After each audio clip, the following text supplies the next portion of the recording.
Oh, audio would help, yeah.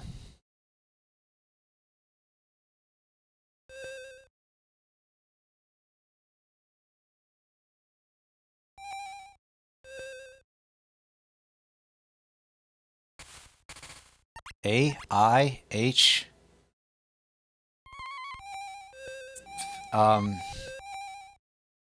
Okay, I couldn't place all of the letters that were going on there, but I'm slightly missing the pattern here.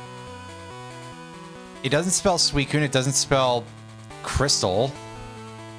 It doesn't spell Pokemon. It doesn't spell Game Freak. There's a lot of stuff that does not have the letter H in it. So, let's do our usual here. I'm going to set the clock a bit early, so that way we can encounter daytime Pokemon at least through part of when I stream this.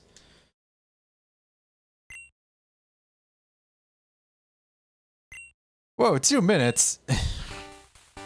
Yeah, you definitely did if you slept to 4 p.m. I'm setting the clock 3 hours backward, basically, because then we'll still be able to encounter some nighttime Pokemon late on, but I want to be able to encounter daytime Pokemon as well, because otherwise, well, things are a little bit skewed in terms of what I have available to me. And, like, Hoot Hoot is not an impressive Pokemon, so I'm not out here like, yes, I really need this garbage owl in my party. No, trust me, there are many other bad birds that I can get.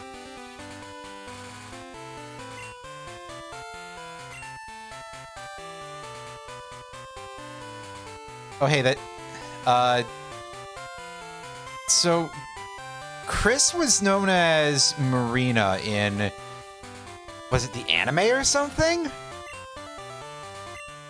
I've seen that name used before for this character, and I can't place where. Obviously, they changed her out for a completely different looking female character for Heart Gold, Soul Silver. And as always, we don't actually have a potion in this game. Never mind.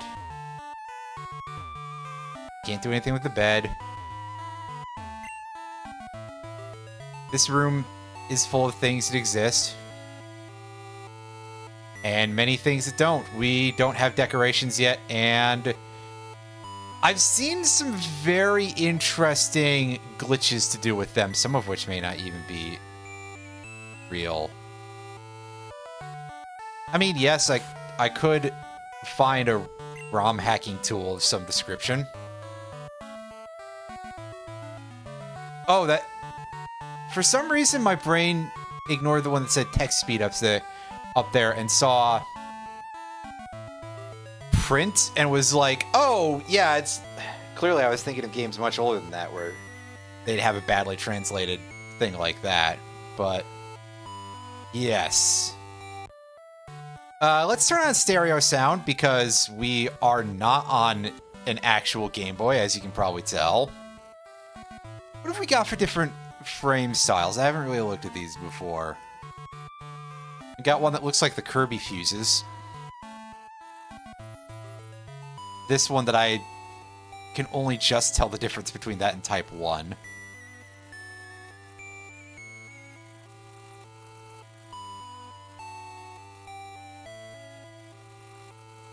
Let's take this one, I guess, because why not? Is it? Well, I guess maybe I'll find out, or maybe I won't, for that matter. Oh, hey, you.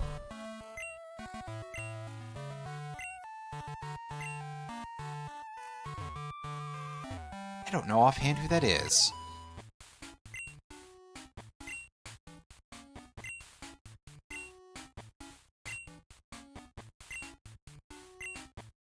Hooray, my Pokegear is not broken anymore, so now I can get called by people at very awkward periods. Probably slightly less awkward than the calls that you get in Emerald. Is daylight saving time now? Yes. Yes, it is. Yeah. I say yes and then immediately get told how to do it as well. That's... yes, I remember Kirby Superstar like it was just the last thing that we streamed. Oh, and here's Knuckles hanging out behind Professor Elm's Pokemon Lab, or off to the side, as he proceeds to shove us out of the way. What a pleasant guy.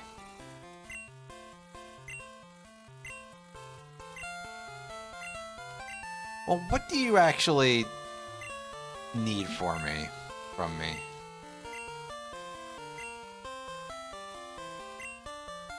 Sure?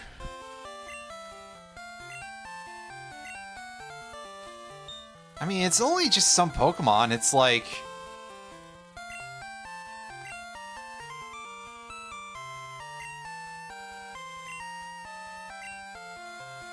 How off can it possibly be? How, like, different can it possibly be, huh?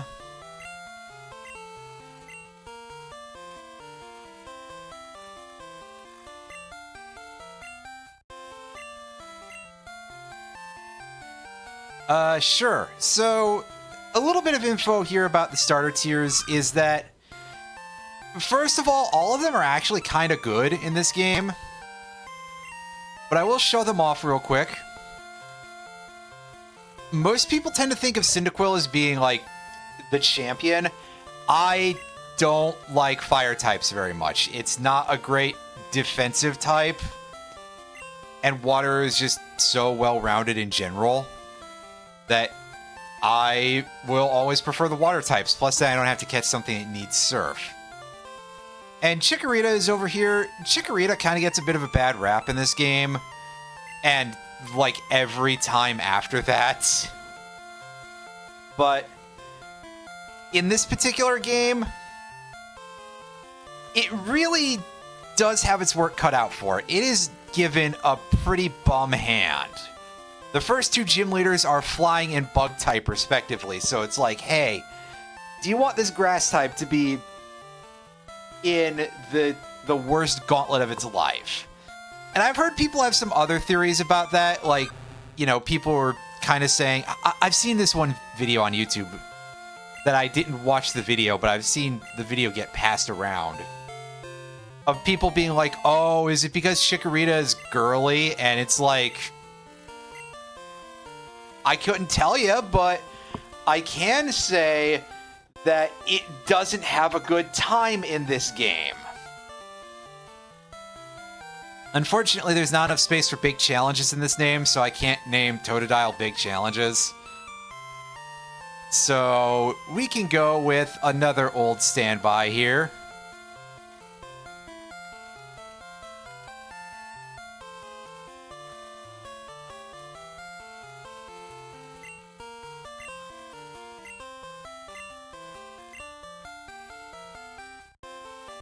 That's right, we got Professor Elm's phone number set where we can call him and be like, what the hell were we supposed to do over here?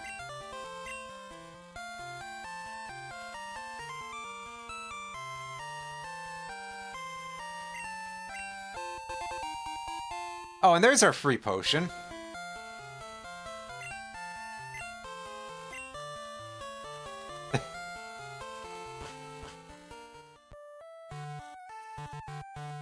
Oh, yeah. As opposed to when I said Knuckles. This time I meant Knuckles, not Amaranth Knuckles.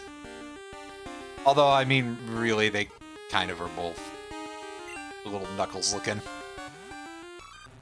As I just end up calling, like, half of every character ever Knuckles. Who did I call Knuckles in a recent game? I don't remember. Oh, right, it was Riku. I called Riku Knuckles one time. I was just like, oh, gee, I just do this by default now, don't I? Everybody is Knuckles, somehow. That wouldn't be the strangest thing to see in, like, a Sonic series game. Oh, you can catch Hoppip out on Route 29 in this game. Huh. That's interesting. I didn't know that.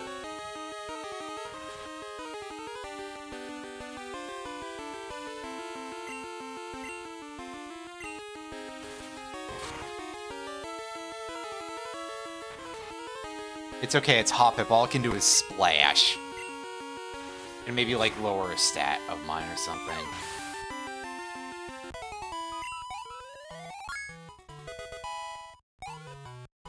Now, as per usual, we're basically going to take, like, every fight the game will give us. And I'll also just go get items early because reasons. Oh, hey, look, it's Centric.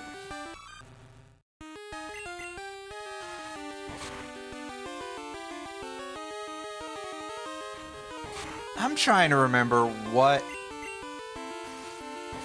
like, Smogon bracket Furret was causing problems in for a while, but that's kind of funny.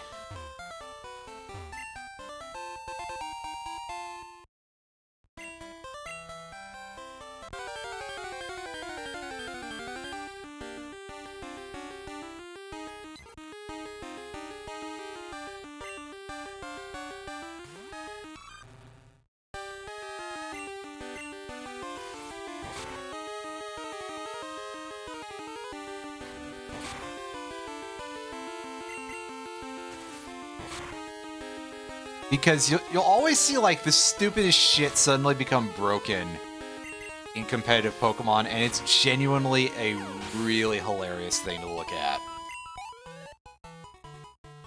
Where you'll just, like, open the list on Smog and be like, what is banned from where?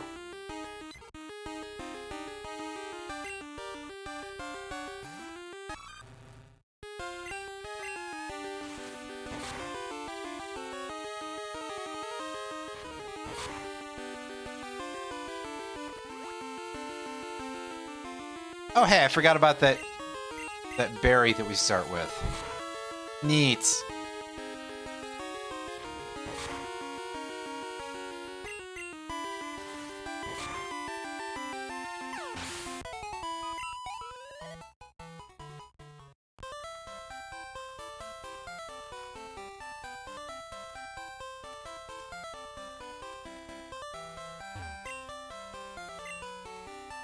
Oh, this dude just tells us about how to save a video game. I've played more than one video game before, I swear. Not many more than one, but more than one. I do think the little animated sprites in this game are kind of cute.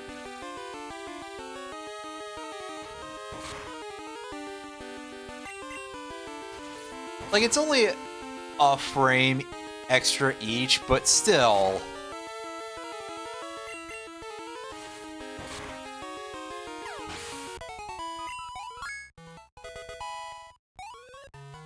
It's kind of fun.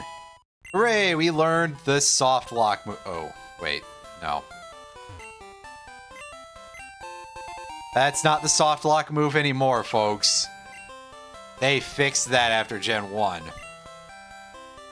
After they realized that it was a really stupid idea. Okay, good. The old man doesn't drag us around the city. He is required to drag us around in Gen 4. He doesn't have any items to give us, right? Oh, the move was Rage. You know what, let's mash through this guy's tutorial. Maybe he'll have something for us.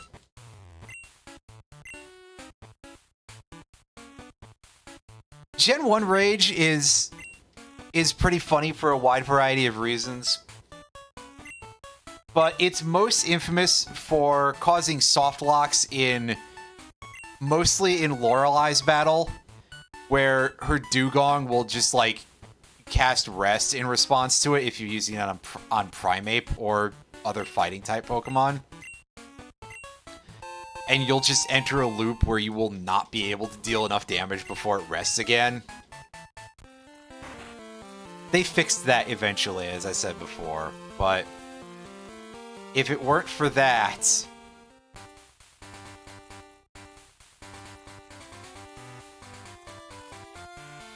it'd be a bit of an issue.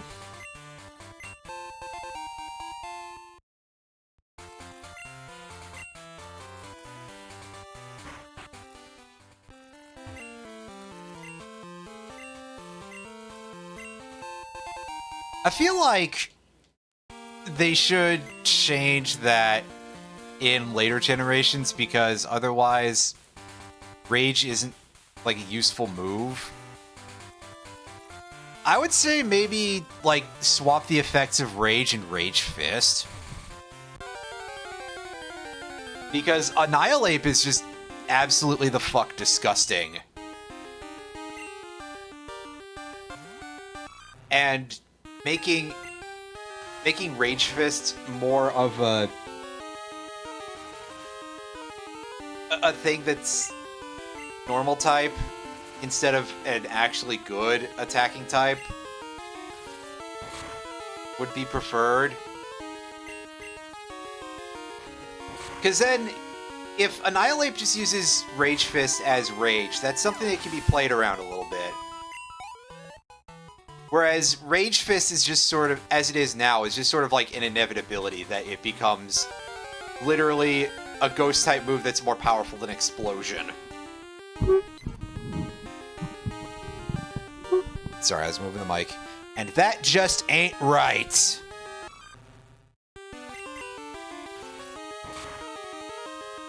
Meanwhile, hey, if you want to make a normal type move that does that, sure, it might still end up being kind of inevitable, but it's on a significantly worse type. So I feel that there's less complaints I could have about that from a balance perspective.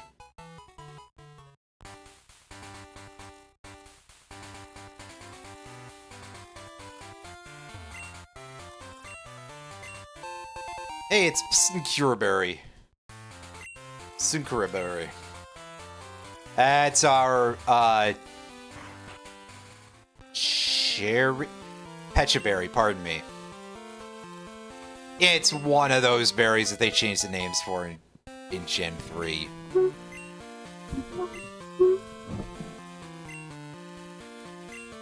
Hey, we got a mystery egg. Guess what, everybody? That's right. Eggs are a thing that exists now. Win DK64 rando? That's a good question. So, I actually did play a little bit of DK64 rando years ago, but I believe that it's completely different now, and like possibly might be a thing that you can actually seed ROMs for instead of just being like a BizHawk script, which is something that I prefer. I used BizHawk recently because I played, and by recently I mean, God, it must have been a month ago, because I played an Archipelago with a couple of guys, and I was playing OOT rando for that on a Triforce hunt. And the main thing that I remember is that compared to Simple 64, which is the usual N64 emulator I use, BizHawk, maybe it's because I didn't tweak any settings or anything, but BizHawk just all kind of looked a little bit scrungly, and, you know, like everything was very, very sharp-edged and looked like the infamous meme screenshot of FF8. You guys know the one that I'm talking about just by that description, I'm pretty sure, right? Like, I assumed that maybe the other one I was using has, like, some sort of blurring effect to it to make it look a little bit more authentic to the CRT experience. But I don't know for sure.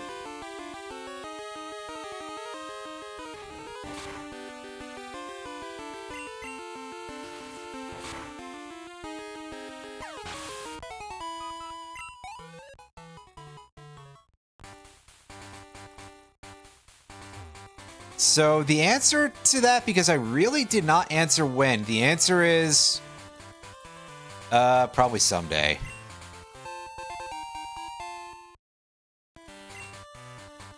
I suspect that I'm basically like contractually obligated to play that in terms of just like the list of goofy shit that kind of has to happen at some point.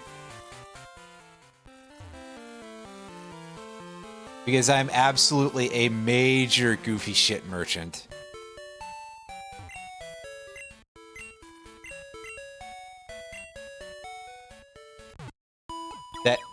That's right, nerd. We got Pokemans. As the nurse hopes to see us again. As always, the nurse is hoping that we get hurt.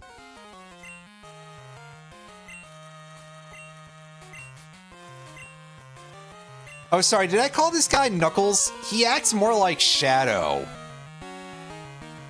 Well, SA2 Shadow, anyway.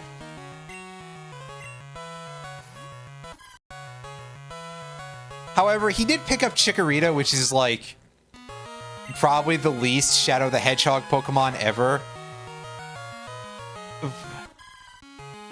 Well, I will admit that it's quite true he does not chuckle. Unlike Sonic. I don't know who Sonic is in this case, but... Cyndaquil, I guess? Because... I mean, obviously, it's not actually a hedgehog streamer, but... Excuse me. But it do kind of look a little bit hedgehoggy. Sonic is the other gendered player, so Sonic is the boy trainer, which, does that make us Amy Rose? Ew. Can't I at least be Blaze? Also, yeah, that guy said his name was 3 question marks. Did I ever tell you that the first time I was playing this game, I just entered the guy's name as 3 question marks also? Tev, I know you did that, right? But I did it too.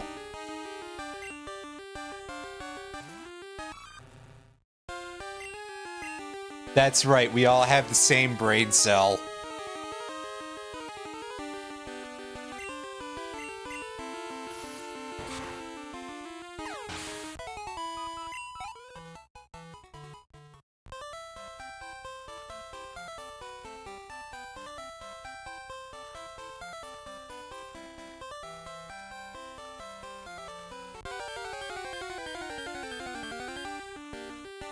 Alright, so I need a name for this guy, so I need one of you to think of, like, the worst video game that you can think of offhand.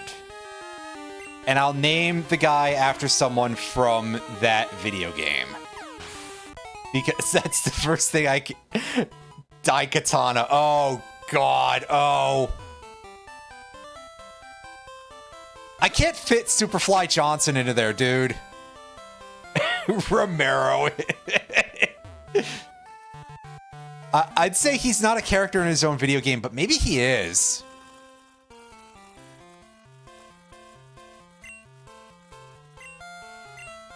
Ah, yes, here's this blue mailman. Actually, no, unfortunately, it's a cop. You don't know the rules for this playthrough? The rules for this playthrough are just the standard, standard Pokemon rules. Unfortunately, our player names are limited to 7 letters, and that includes this guy.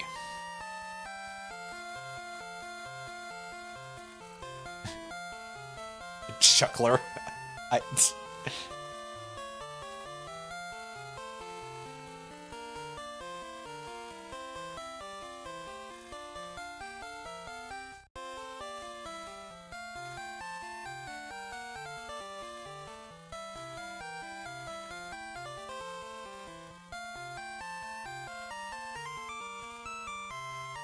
Do not listen to me. Listen, name him Chat. I mean, You are, like, all bullying me constantly, so... I came very close to just immediately going to... naming him Emerson, which would be after the guy from Star Ocean 5 that I was like, he's hot, but I want to kick his ass so badly.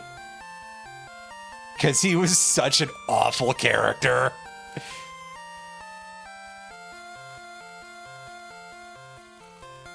But also, Chuckler is funny, too.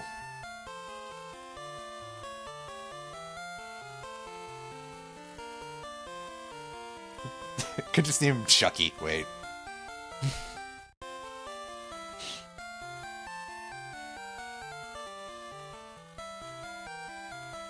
I was gonna say, what if I just name him Knuckles and then we just slowly turn into Butt Cap?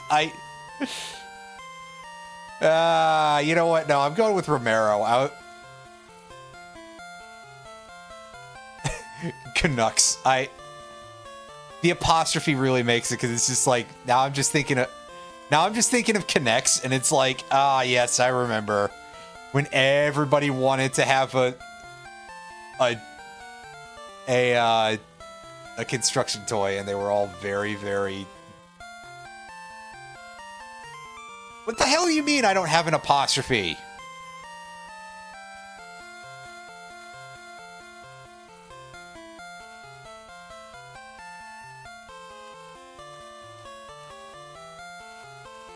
Well, now he's gonna be Romero. I mean, okay, yeah, sure, he'll make me his bitch, but... Listen, I distinctly remember that when this guy's Chikorita evolves into the larger Chikorita, it actually kind of hits really hard the first time.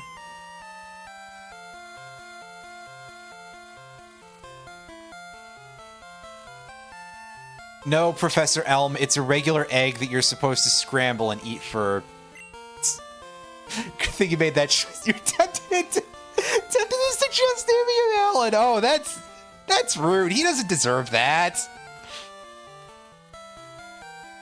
Not unless I chose Chikorita, which would mean that he would have Cyndaquil, so he'd have a fire type. Oh god, I shouldn't have touched the microphone. Oh, the thing is getting all... Okay, good. It didn't fall on me immediately. So he'd have the correct starter Pokemon. Yeah, exactly. That's...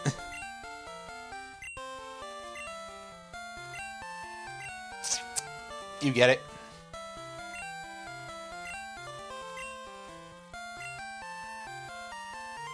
The Pokemon Gym Challenge. Yeah, go and become an expert. That's right. It's an early Pokemon game. So the only plot is, hey, go fight these gym leaders. Oh, wait, there's something that's standing in your way. You should go deal with that. Which admittedly is probably like maybe a little better. I don't know. No, I can save the money myself. Don't worry. If you let her save your money, she'll sometimes, like, buy items that aren't very useful with it. I think some of them, at least, are, like, unusual, but they're not super helpful. Yeah, it's true. That's, like, the important thing here. Anyway, 1 second, everybody.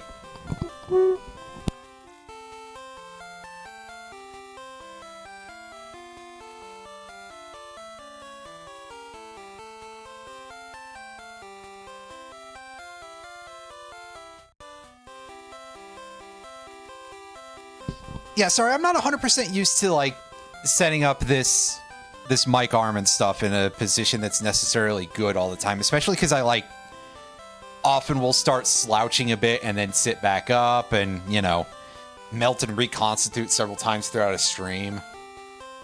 But yeah, it's definitely our scribbery is very questionably named, but, you know, character limits and all that. But we get 5 Pokeballs, so we can go catch a couple of nerds out here if we so desire. Hey! Guess what? It's tutorial time that I could probably have skipped, but screw it.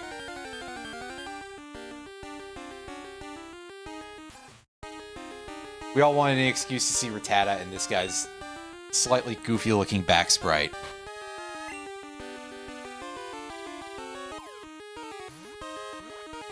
Oh, I'd laugh, but also be very, very upset. Because there's a couple of rather infamous instances of Pokemon that can be shiny in places that you can't obtain them. Like, during the Wally tutorial in Gen 3, people have seen that Ralts be shiny. So, that's fun. Yeah, I know, literally his parents named him Dude.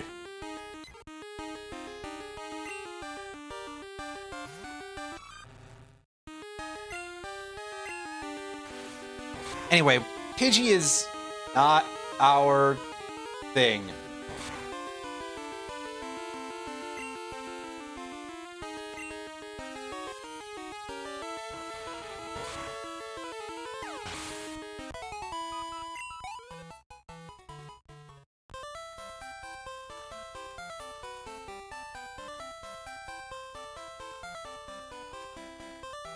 We can find other birds. Like, really, most of them. We can go up here in the dead-end, butt-end area of Route 46. I think we can find some fun stuff down here. Like, for example, we can find Spearow. This is an actually good bird. Assuming we don't murder it in one hit. Yeah, I died in one hit because it's level 2. Master Ball. No, you fool. You use that only on Fearow. On Spearow, you use something else. You use the Heavy Ball, I think. Geodude! Oh, Geodude, I wish I could fully evolve you. I mean, I technically might be able to, like, pull some shit to make that happen. But, unfortunately, I think I might be skipping out on Geodude. Give me just a second here. Oh, controller, quit your complaint.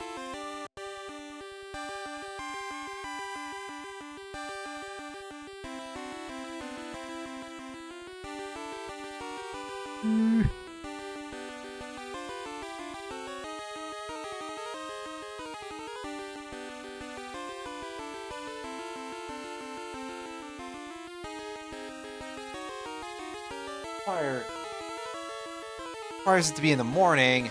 Fuck. I could just go and... why is it red?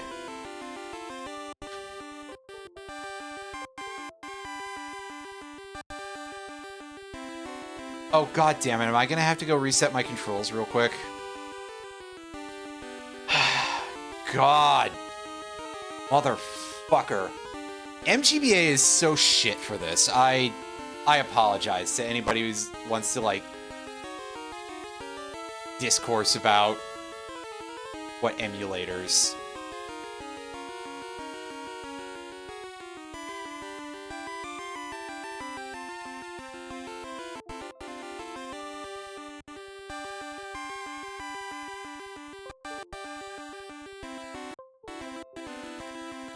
Ah, good. Now it's just not registering controller inputs at all. Son of a bitch. Fine, I'll just use the fucking keyboard. I hate technology so much, guys. Like, everything is bad now.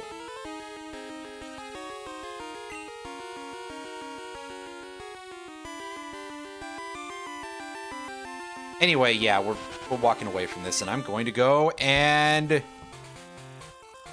do what one would reasonably do in a situation like this, and go mess with the clock. I said... Oh. Oh god, I really can only catch level 2 Spearow up there, huh? That's as good of a Spearow Agnew as I'm allowed to have in my party. Shouldn't call it that. That's mean. That's terrible. Yeah, but so is everything else I say. Well.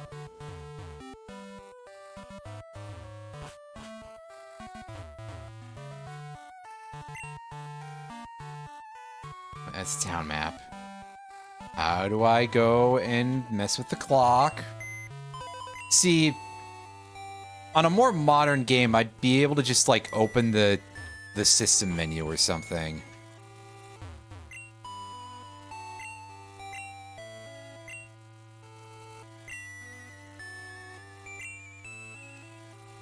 Oh, I don't think I can mess with the clock unless I... Oh, wait. Right. I forgot you have to be able to access a secret menu to mess with the clock. Well, rest in rip, I was going to catch a Phanpy. That's... But Phanpy is only out in the morning, and I can't mess with the clock, so if that's going to ever show up in the party, it's going to have to be off-screen. Or I get it somewhere else where you can actually catch it.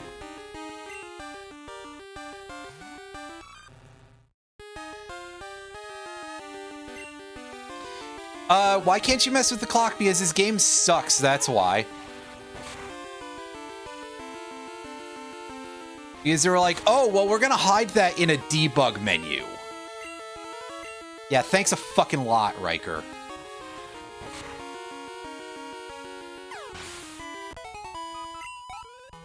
And now, of course, our crocodile is just killing everything in its path.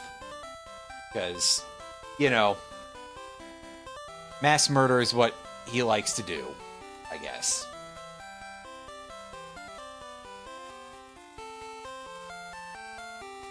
Right, where can I find Dirty Rat other than... Let's go find it on, like, Route 30 or something. Okay, cool. I can go find it on Route 30. I'd also have to go check Spearow real quick.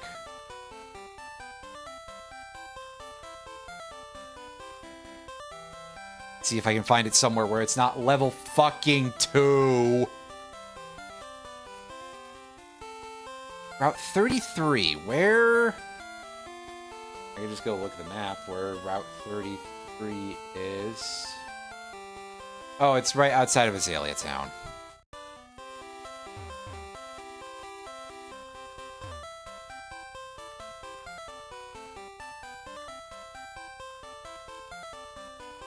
That's true. I mean, I also could just, like, find the Game Shark codes to make it easier, probably. It's gotta be a thing, right?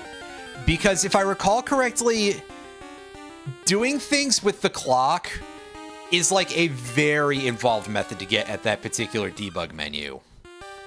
It's like... It's bad. That's all I have to say here, is it's not good. Alright, fine. Get this stupid bird into the ball here.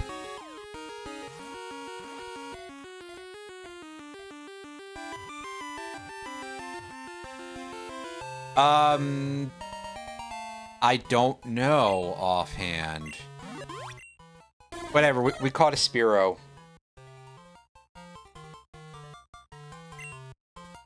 Which is an okay bird. Do we have a name for this thing? Other than... jerk? I don't know.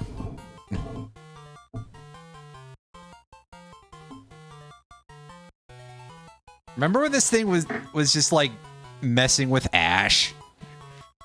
In the original Pokemon anime?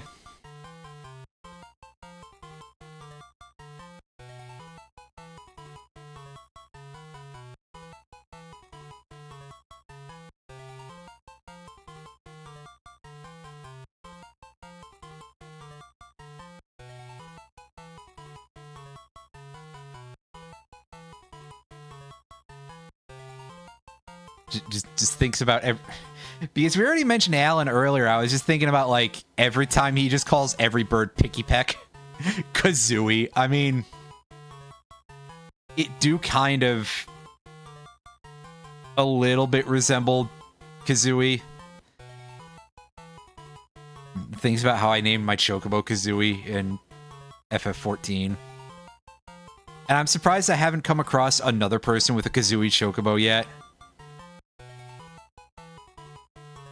Like, it's gotta happen eventually, right?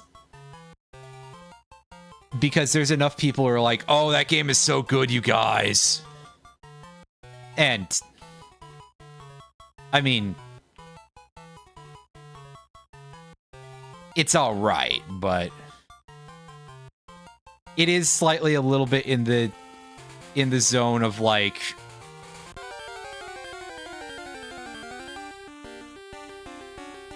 one of those things that the nerds love so much, and it's just like, well, sure, but please do make sure you play other games as well.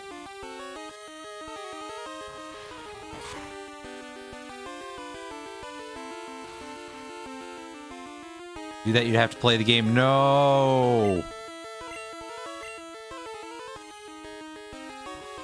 Listen, I probably do need to get on and, like, finish that house.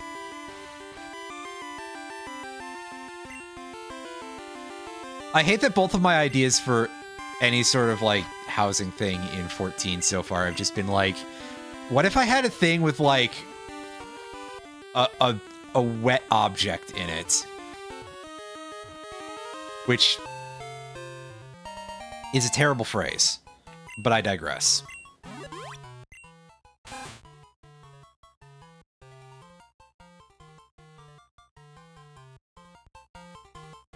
After the Rat V2...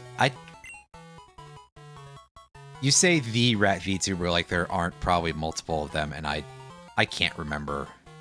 I don't remember VTuber names offhand, or, like, anyone's name. God, I actually had something in mind for a second and I forgot. Crap. Moose. Now, I was gonna say, now all I can think of is Iron Mouse, but are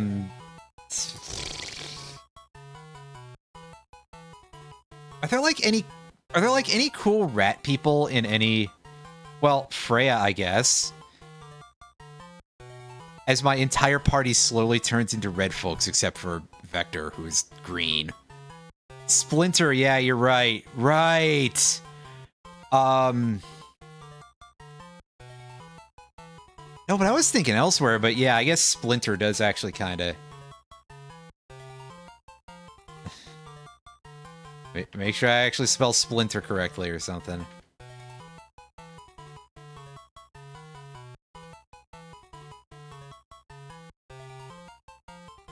The one I was thinking of too was Marronar, but obviously that's far too long.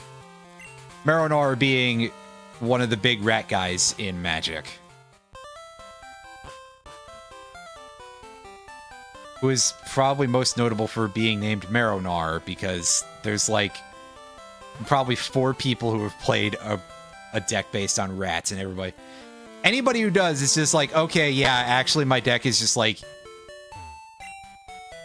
20 lands and as many relentless rats as I can fit in there.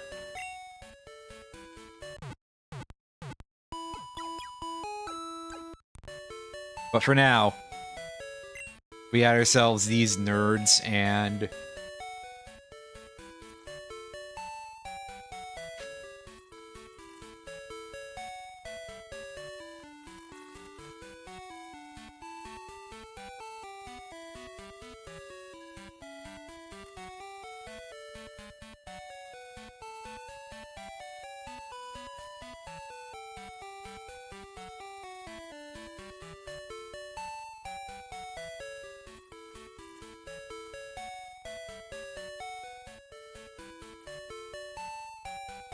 okay, hold up. I do have a way of, like, meddling with the clock here, so give me just a second to actually start inputting all of this.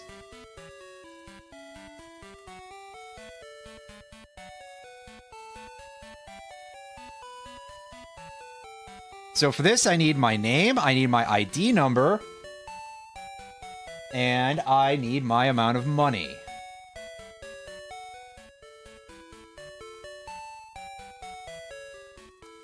And I put that into a generator program that will generate a password for me,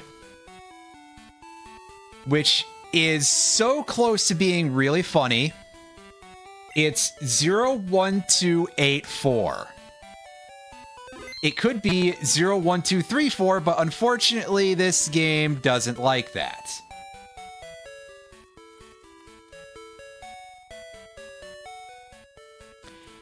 Oh boy, listen, this is going to get even worse in a second.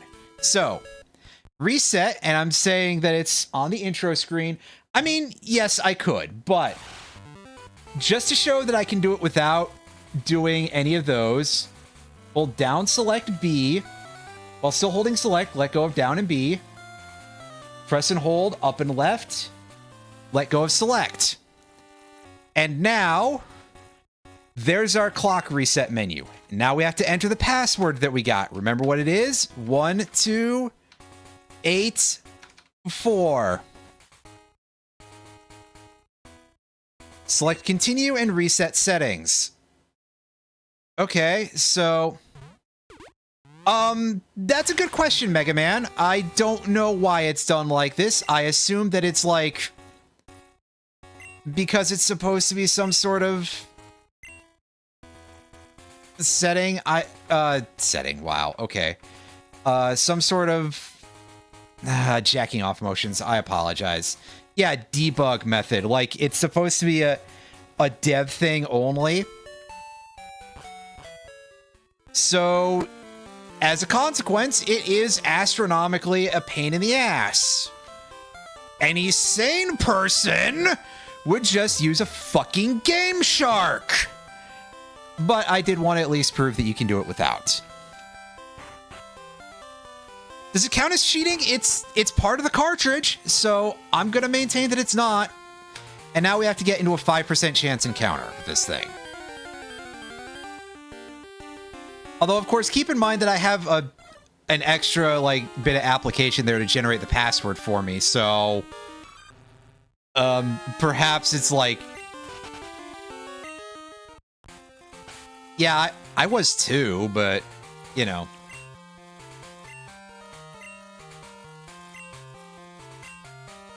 This game is kind of butts.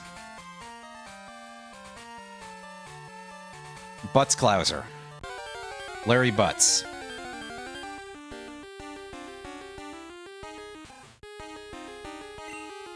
Buttsminster Fuller. I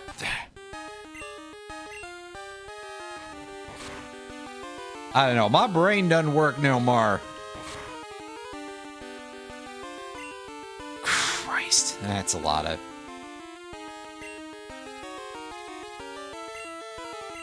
I mean, I could do that. That would require actual outside assistance in the form of extra devices that I have to pay for, and by that I mean which are perfectly emulated. But we'll probably do that later.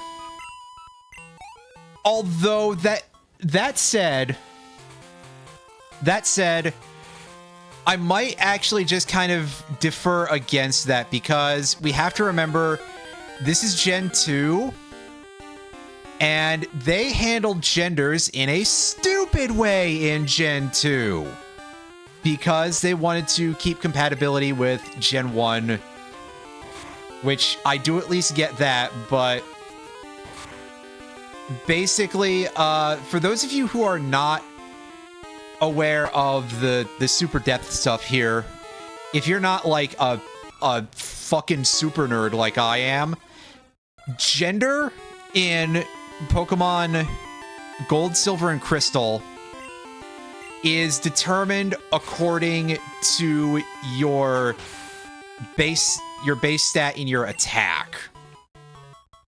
So if I wanted to swap Kazooie to being a female Spearow, I would have to actually modify her, like... They're called IVs in later games. In this era, I believe they would be referred to as DVs. But Yeah, they kind of did it in, like, the least woke way possible. Because I do understand the desire to maintain continuity. Maintain compatibility, pardon me, other CO word, with Gen 1, but it is like, ooh, that don't feel good.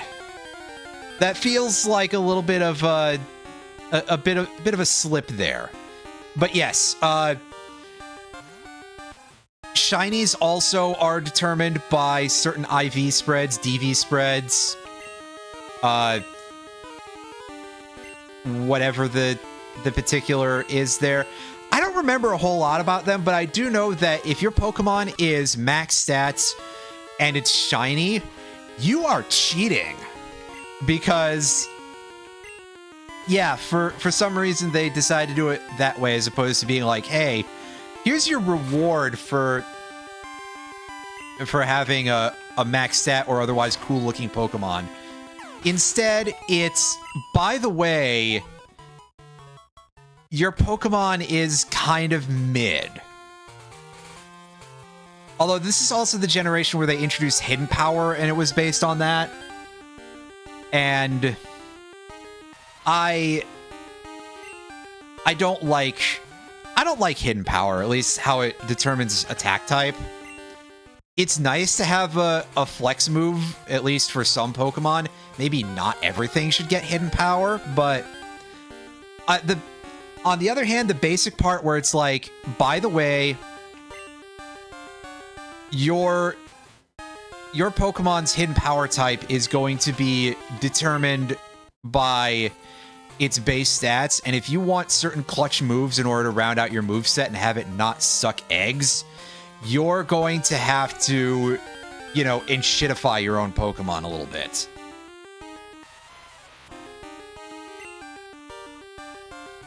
And usually, especially back in ye old days before they introduced the physical special split in Gen 4, it would often be like some really crap-ass builds that you would need for some of them, because it would be like, oh, by the way, you have to lose out on your attack stat in order to use stuff like Hidden Power Fighting and the like. Although if you had max stats, you had access to 70 power HP Dark for the, like, small number of Pokemon that want that.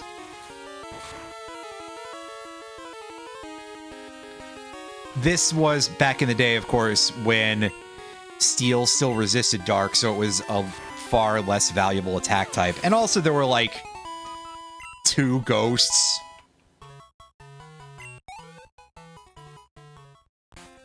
Actually, literally, there were 2 fully evolved ghosts in this game, and that's it.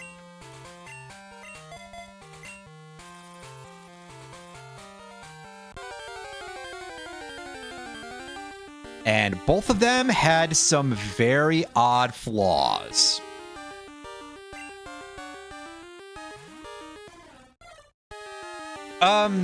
Shit, I forget what all resists Dark, so don't take my word for it. Like, Dark is double damage against Psychic and Ghost. It's resisted by Dark, resisted by Fighting, and in this period, resisted by Steel.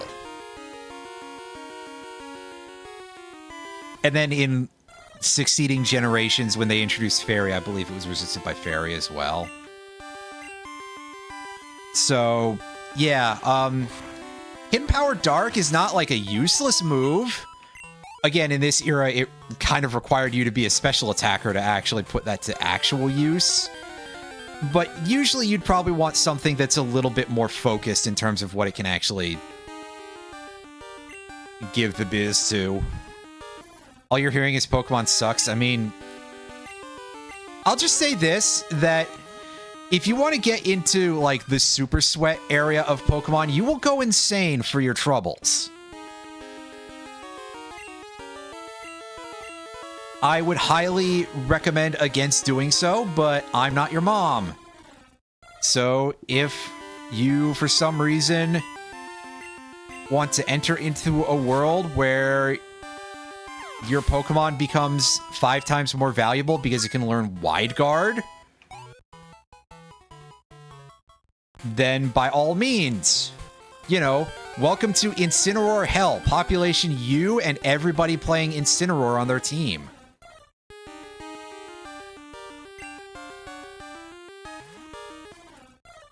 Well, yeah, you see, there you go. There's proof that I'm not your mom. I don't play Pogo. I don't play Pokemon Go. I barely go anywhere to Pokemon with. I mean...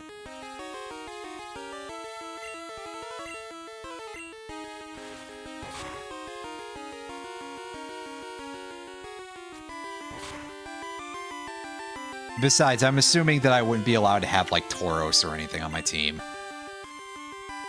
And it'd be, like, disappointing Gen 8 washed Tauros as opposed to the good boy who, you know, kills everything in Gen 1. Did I see the DK Direct? I did not. I've heard a lot of people make, like, Devil May Cry comparisons stuff. Like, apparently it was some very over-the-top action. So, I think that's very funny. That there were people who were saying Devil May Cry DK, which is like...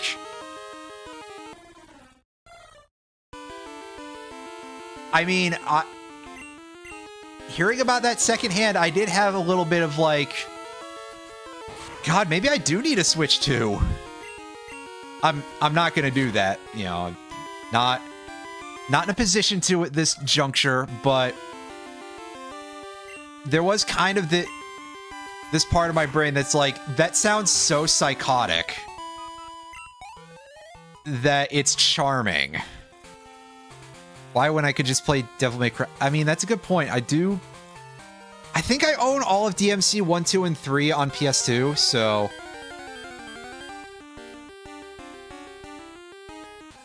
I could even play them on original hardware. And I could find out why everybody just bitches up a storm whenever you mention DKC2. God damn it. DMC2. God. Wow. I fucked that abbreviation up real bad. Yeah, no, everybody loves Donkey Kong Country 2. It's Devil May Cry 2 that everybody gets, like...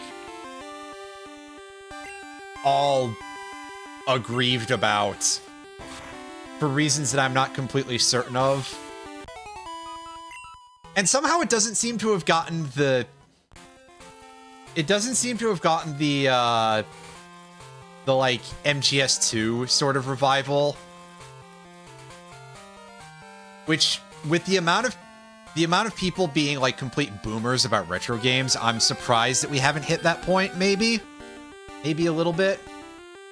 Because, yes. I suppose because yes is where I'm going to end that statement, sure.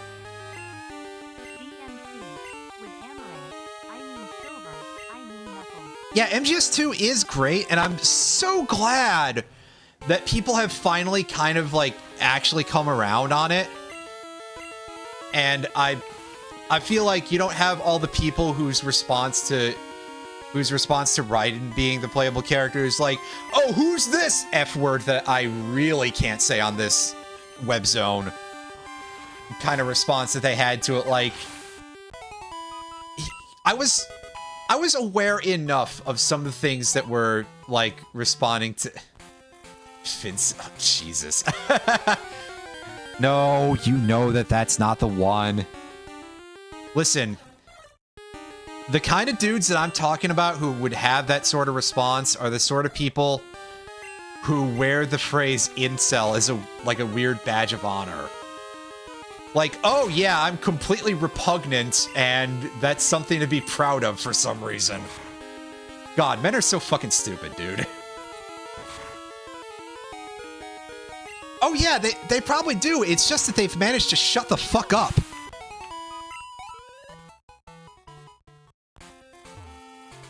Which amazes me. And quite frankly, I think they need to shut the fuck up even more. They need to, like, never speak ever again. Just, you know, sew that shit shut, my man. Not another goddamn peep out of yous. Anyway. Now, before I get somebody mad enough to, like, start trying to take some shots at me. Anyway. Get an Ursaring called Banjo. Yeah, sorry, I dipped into my inner Joey a little bit there for a second. Would I get an Ursaring called Banjo? Yeah, if I can find one. I forget how obtainable that is.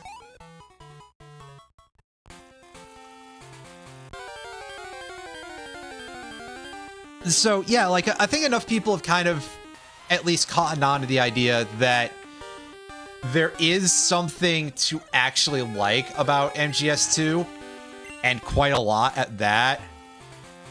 And we're also slowly starting to see people who are taking video game stories as being something serious. So there's a lot of people who like it for the sort of metatextual sort of thing, and people who are looking at the I Need Scissors 61 section and not just, like, yucking it up and realizing, oh, something's really fucked there. It's still funny, but there's something messed up about that, too. You know, it's more than just me being like, oh, man. Again, am I right?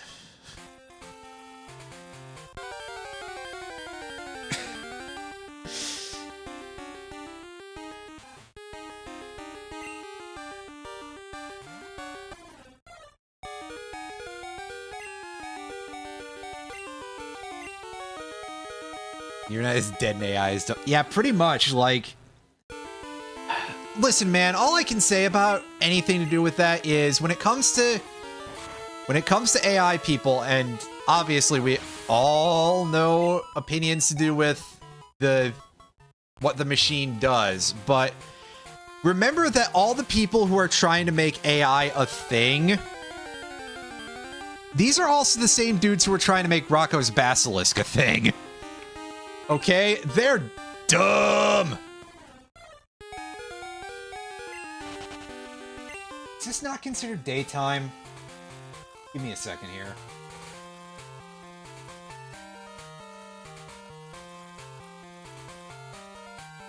From 4 a.m. to... a.m., so...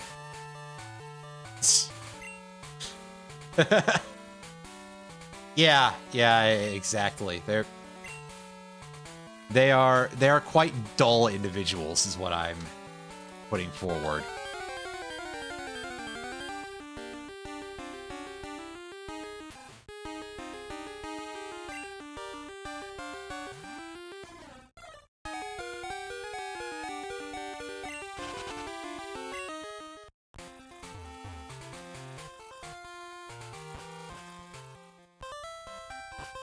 So anyway, I'm gonna go heal real quick.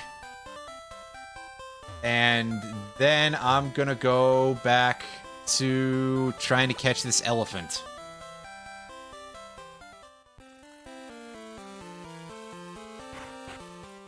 This elphalant. This effluent. No, that sounds like too much like effluent. That's rude.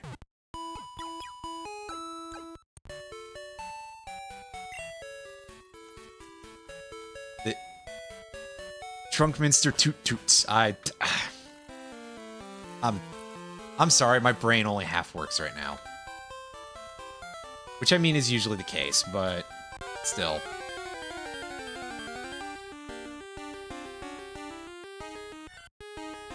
Oh hey look, it's Centric. This goofy thing.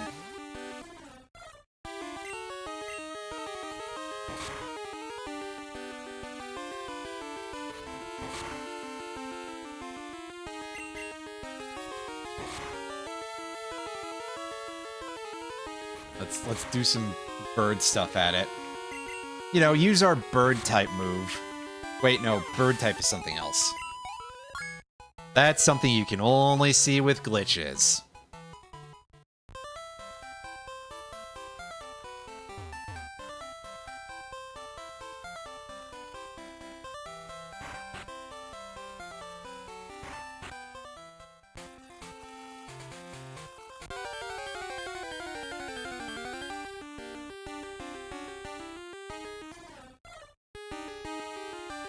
Aw, game, come on!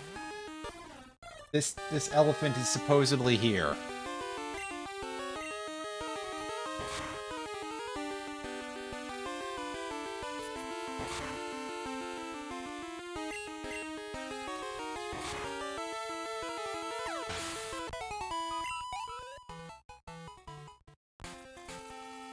I mean, Bulbapedia wouldn't lie to me, right? This isn't something to do with a glitch.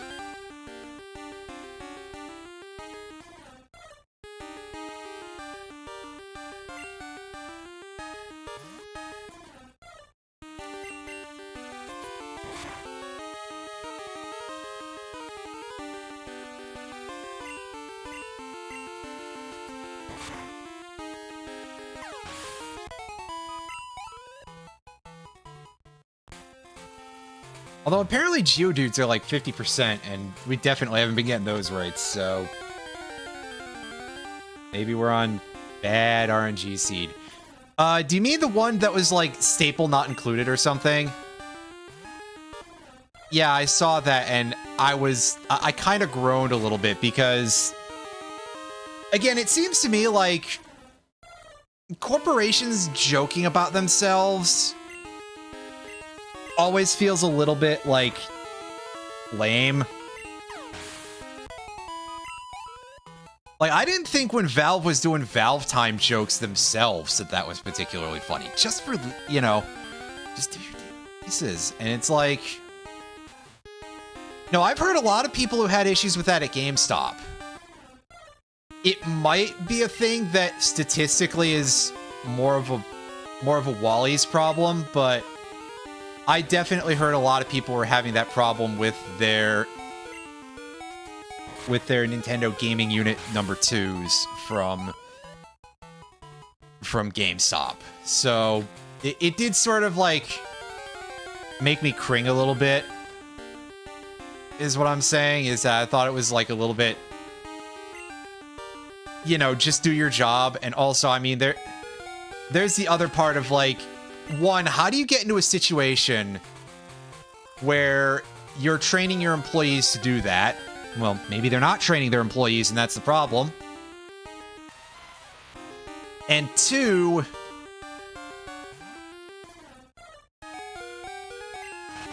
you know, I feel like that sucks, but it shouldn't be the sort of, you know, fuck up that's like gonna cause a black mark on your life, which getting sacked kind of, I think, may very well. Regardless of any of that, I do also kind of miss when console wars were like a little more severe, at least on some level. Maybe we should bring that all the way back. Can we get the wow, you did like no damage to that level 2 rat. Good job, Knucklehead. That's incredible. I stayed in because I thought I had the one-hit kill, but maybe this thing has like top percentage defenses. Anyway, can we get ads again with like Crash Bandicoot just dunking on Nintendo like we used to have back in the 90s?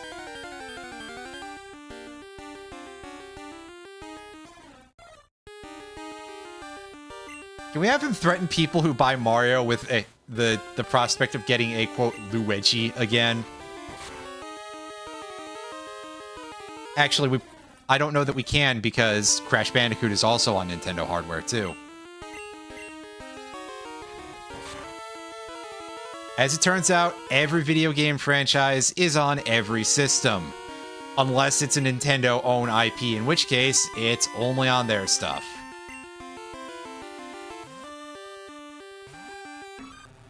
And then you have to fight through the crazed fanboys to get your own hardware.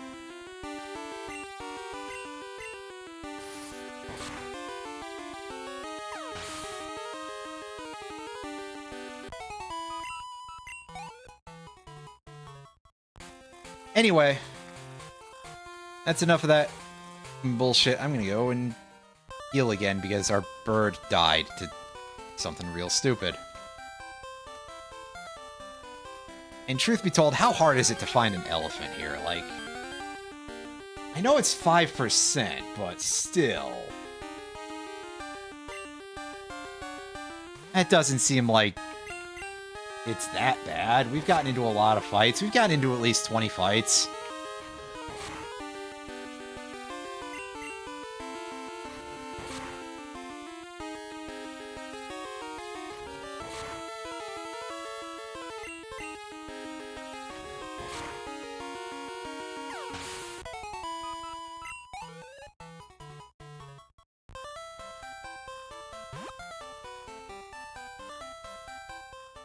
Sometimes on PC, trademark. Wait.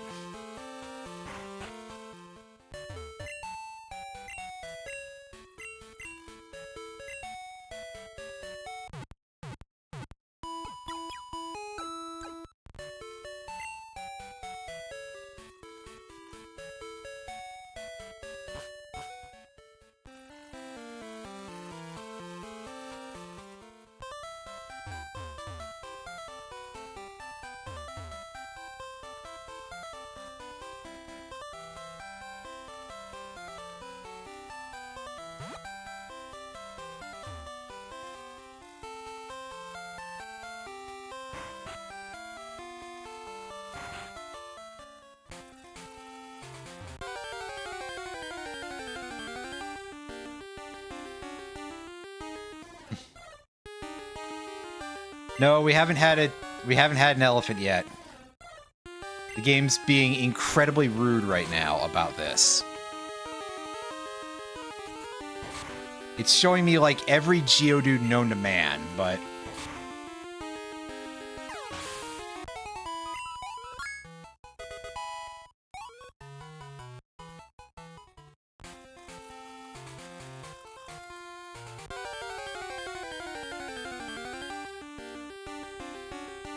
there it is, finally.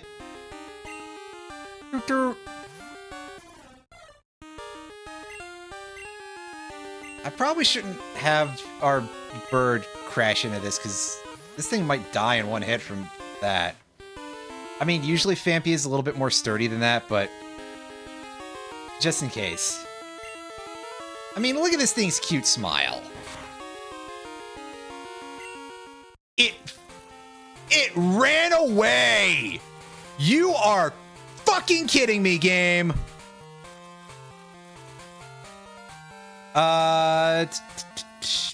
Hold up. I feel like now I was about to go reassign the rewind key on mine and just cheat.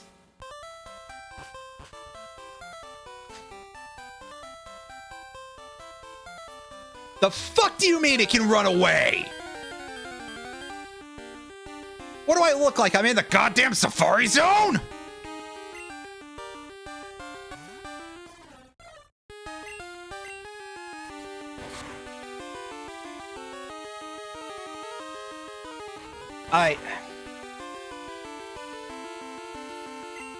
Dude, if I ever find out who programmed that into this game to make Phanpy able to run away, I'm going to skin them alive. Like, that's just rude, alright? Is that even remotely necessary? For a start, does any Pokemon need to just run away from you?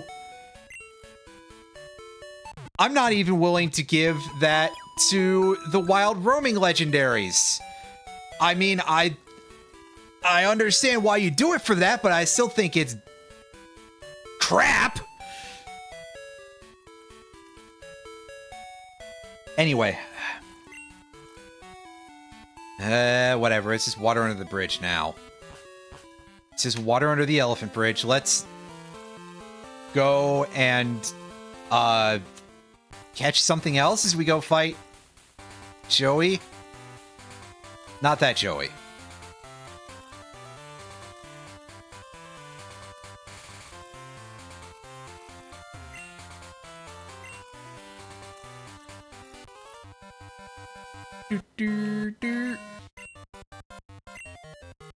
Oh, what? You just lost? Shouldn't all your Pokemon be fainted then, dog?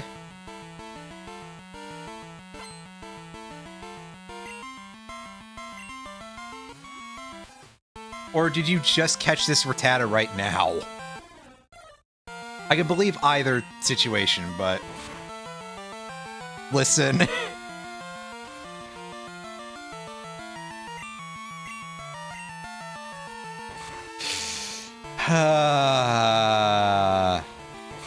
Video games. Ouch! That's a pretty strong rat.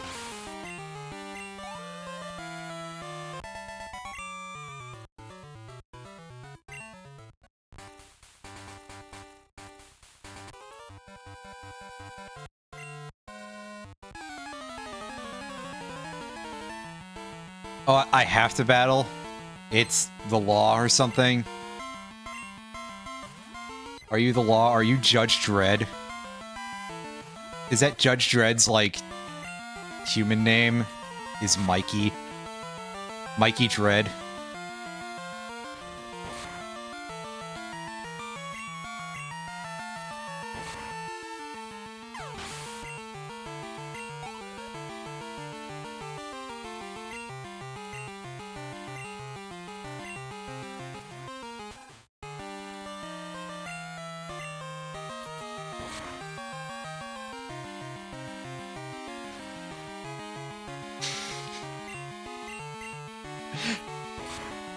I'm sorry, I'm still laughing about Phanpy running away.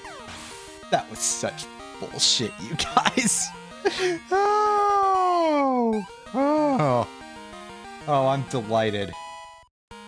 And by that I mean something. That's right, give me your tiny amount of lunch money, kiddo. You an actual trainer, or are you just standing here pretending to... Oh. Right. Switch, not move, you fool.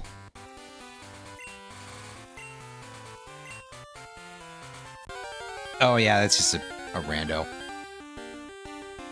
A random person who's just hanging out here.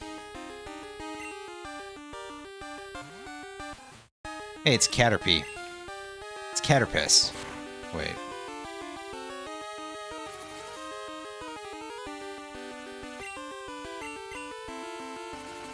I don't know if I'm allowed to just show a worm string shotting on Twitch, but...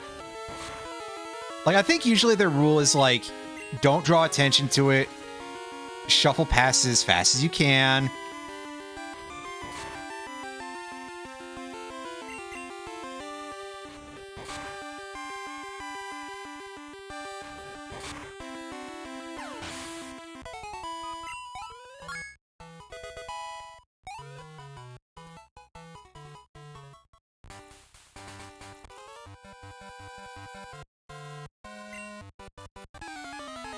No, dude, I'm just a big bug.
Oh, hi, Ladybug.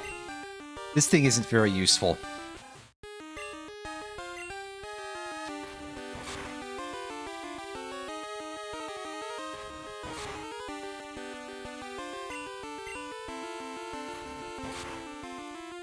Like, Ladybug and Deledian is one of the most infamously, like, terrible Pokemon. It's an incredibly goofy Pokemon that really doesn't know what it wants to be. But if we see Letty Ann, you'll at least get to see that it's a neat design.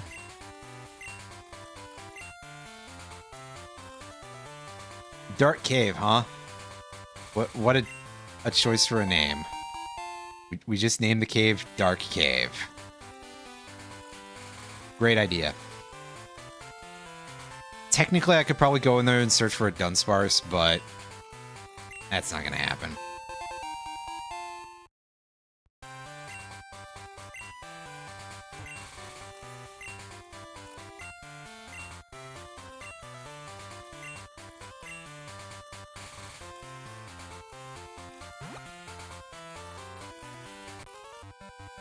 Oh wow, you still see me all the way over there. Dang.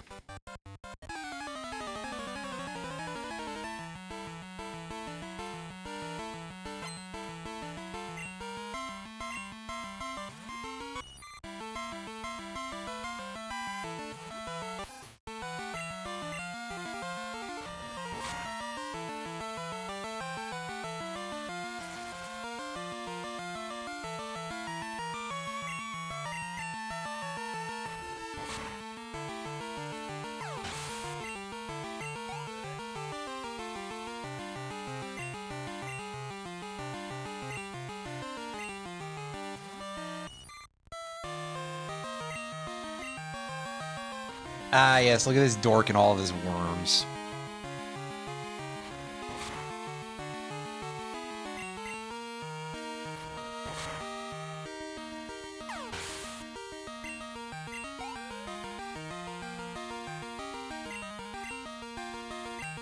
Oh, he's got some weed. Weedle.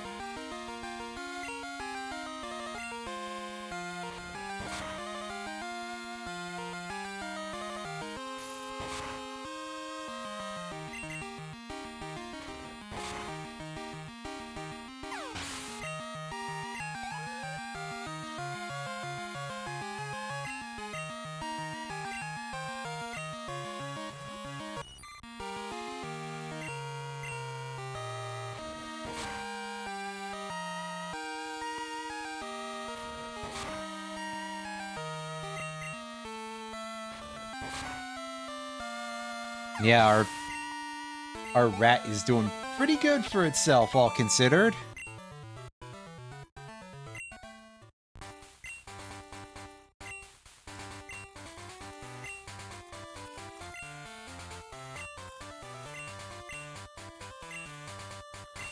Sure, we'll register Wade's phone number, I guess.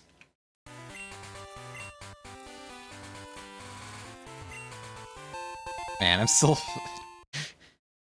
a little bit salty about that elephant.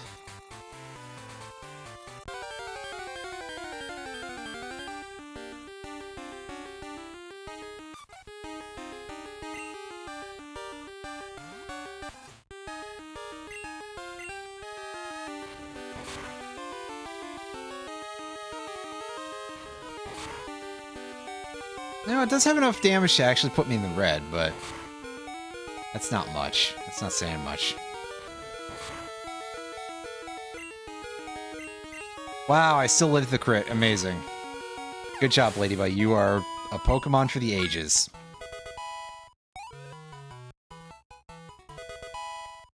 Hey, cool. We learned Quick Attack. As of this moment, I don't think that's super useful, but it will definitely come in handy later.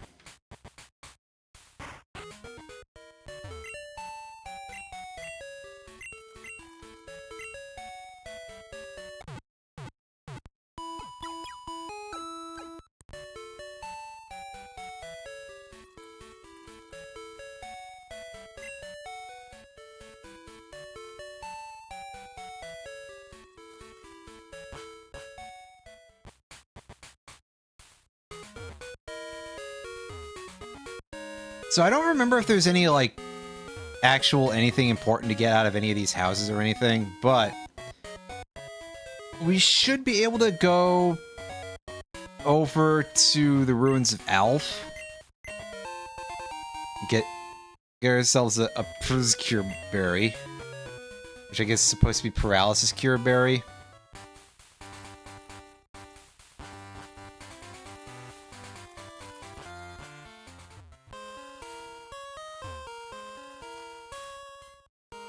And while we can solve the Ruins of Alph to get access to Unknown, which is a completely useless Pokemon, I was checking to see if there was like a grass patch over here. There is not. But hey, we can still do a puzzle that's a picture of Kabuto.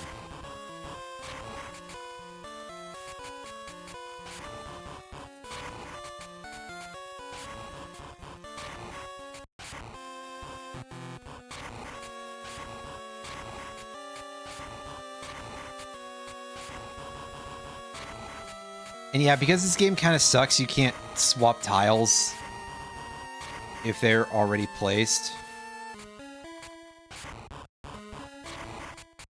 Because of some reason.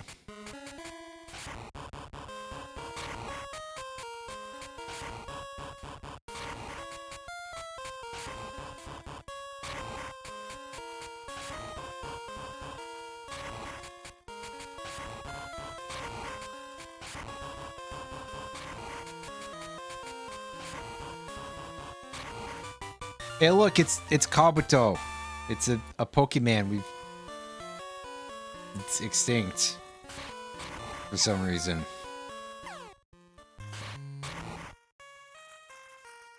There's a strange presence here. It's just unknowns. Can we turn into the radio and have it play some horrible noise? Oh, we don't have the radio until we get it in Goldenrod. That's right. I thought for some reason that you started with it.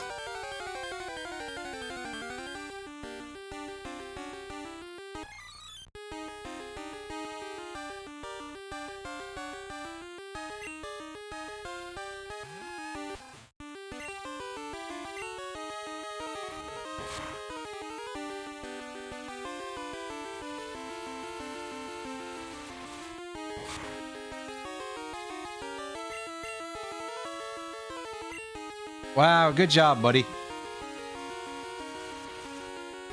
Imagine missing tackle.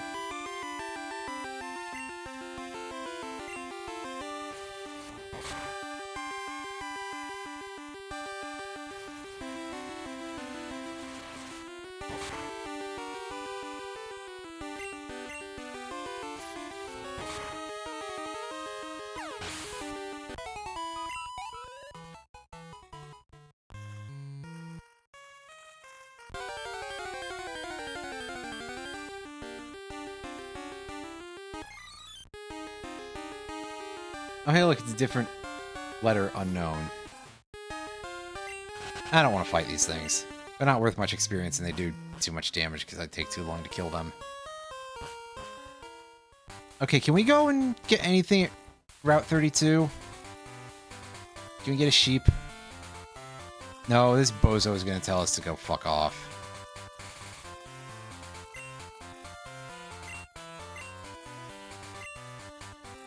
Bro, I don't care. I just want a sheep.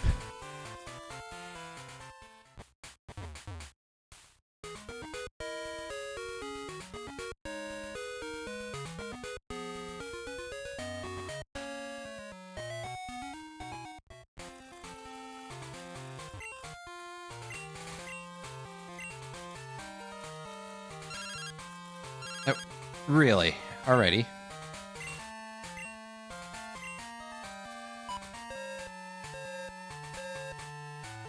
Well, I guess I can take those after I go heal.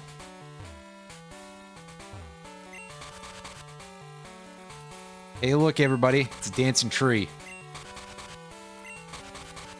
I wonder what Pokemon with an extremely good running animation in Gen 9 that is.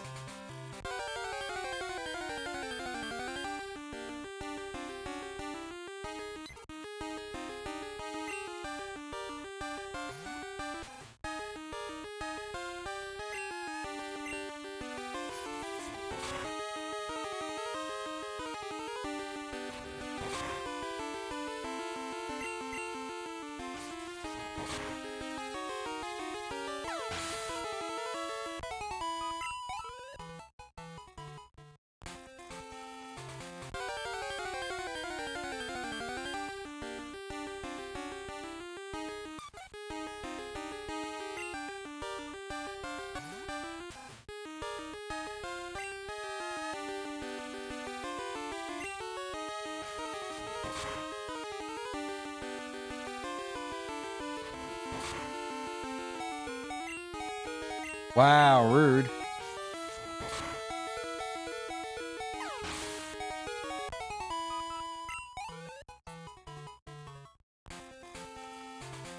Alright, now we can go back. Now we go back and heal, and I see they don't want me to have access to any cool Pokemon yet, so we're gonna have to just deal with the fact that our starter is our most interesting Pokemon by a wide margin. Although, to be fair, it's Totodile. That's going to just continue to bear out through the entire game, really. Hang on, I'm just adjusting my chair and everything.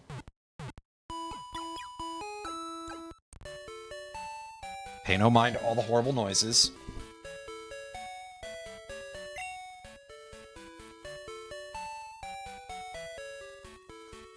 And back we go to the Sprout Tower to go get some experience points.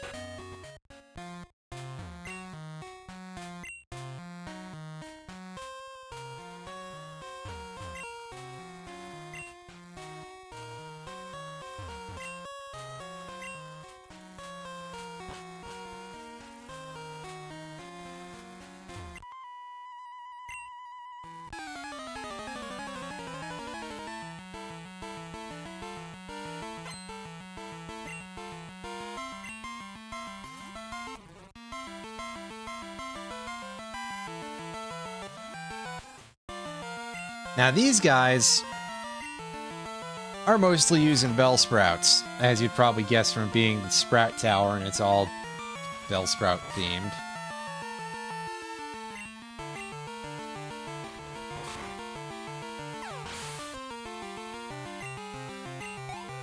Which, I mean, that's a choice.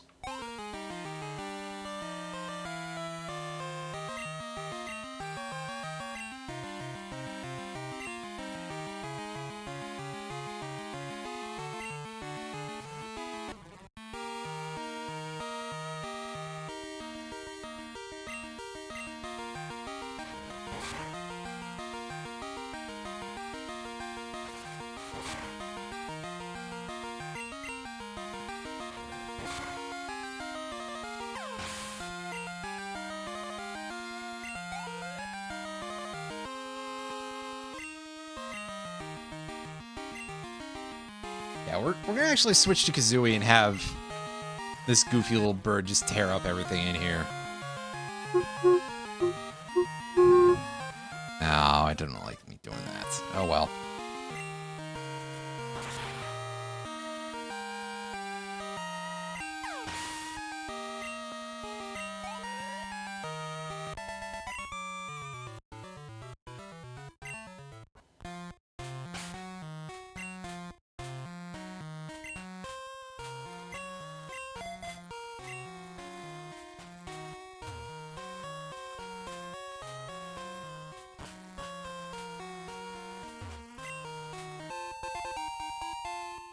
Yeah, paralysis here. Heal.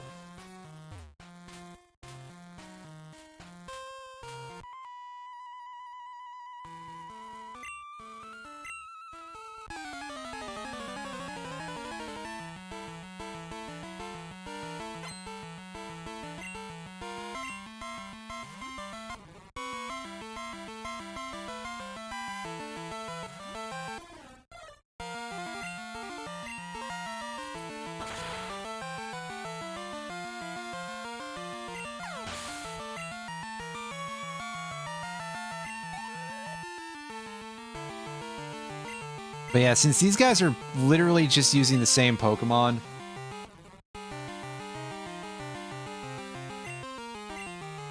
we can just peck through all of their Bellsprouts.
So this is a good way for us to level up our bird Pokemon a little bit.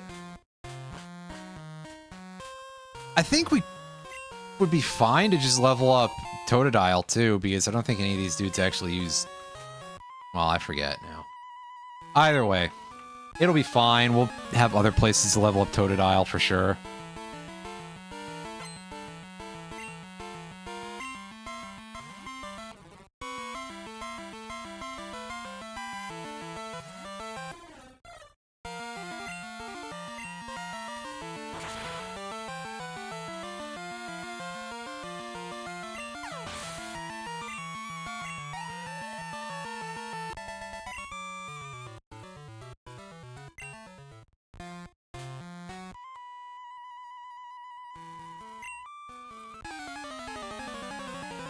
Oh man, we can get Flash. What a useful move that...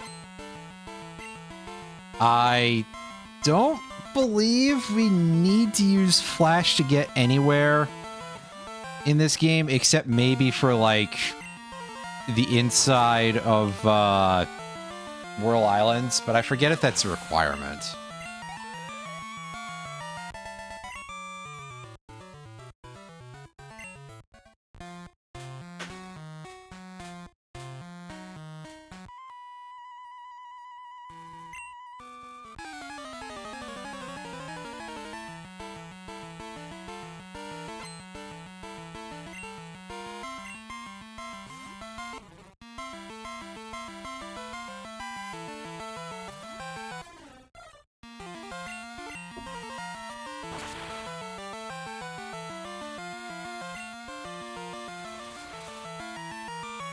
Oh yeah, look at it. It's using growth because we didn't one-shot it.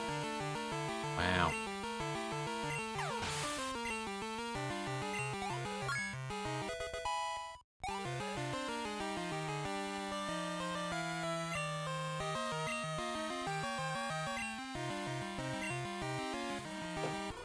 Oh, I see. There is at least another Pokemon here, and it's Hoot Hoot. That's a Pokemon you can use, technically. And Foresight, I suppose, is a move you can use if you have no other way to hit Ghost types. Which maybe they don't.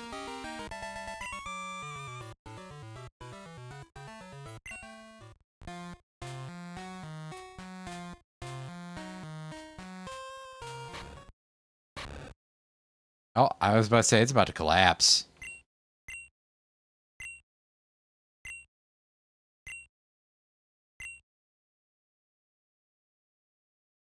Tools of War, yeah, it's a...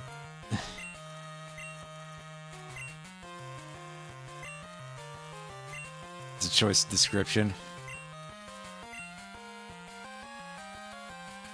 Yeah, Romero, I'm sure that you're really gonna be all that with that sort of thing with, like any Pokemon that you're using.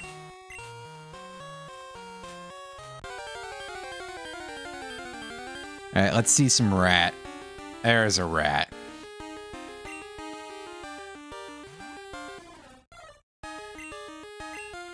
Get that bullshit out of here.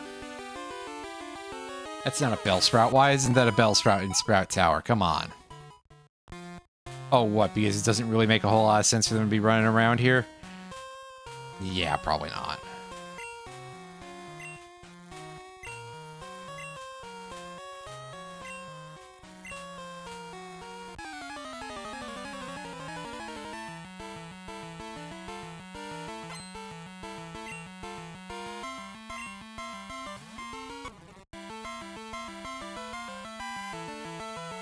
Okay, so I'm just gonna assume that this guy has probably got a Hoot Hoot as one of his Pokemon, and that's it. Just this tiny bit of variance off of the Bellsprout only strategy here.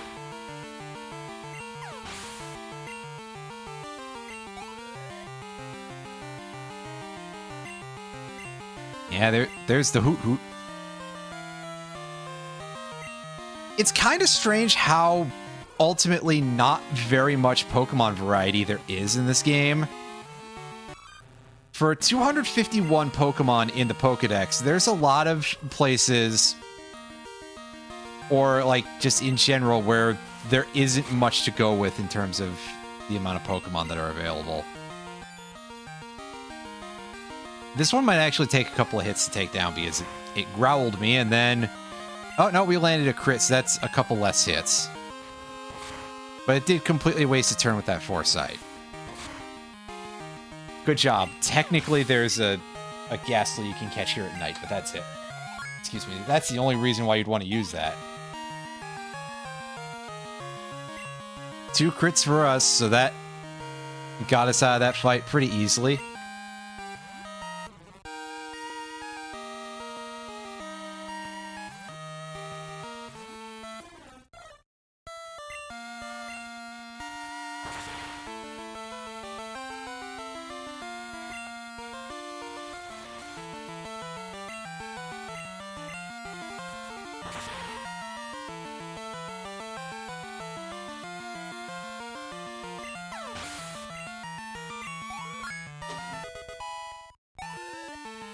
Excellent.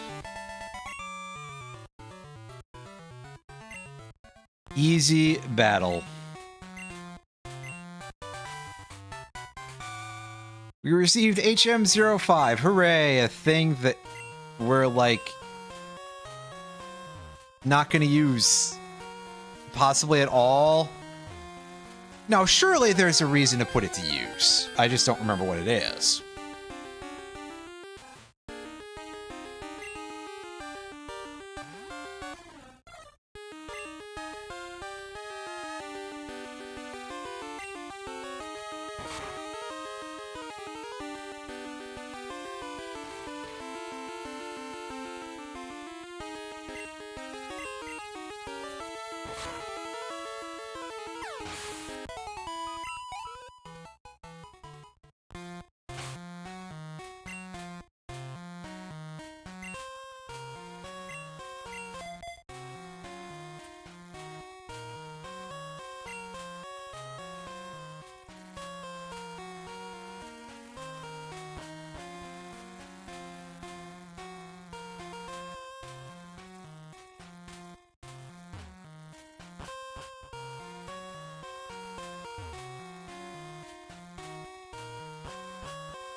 Anyway, I'm scrolling through here to look for something.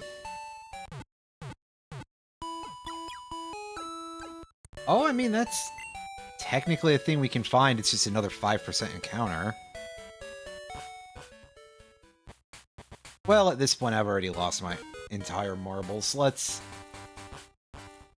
go for it.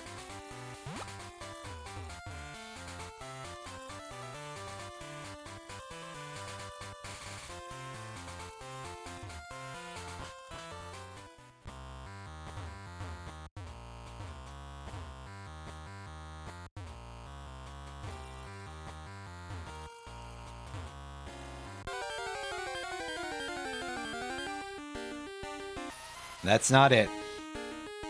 It's a Teddy Ursa. Hopefully Teddy Ursa isn't also a thing that can run away, because that would really cheese me off, because that'd be 2 5% encounter Pokemon that run away this early in proceedings.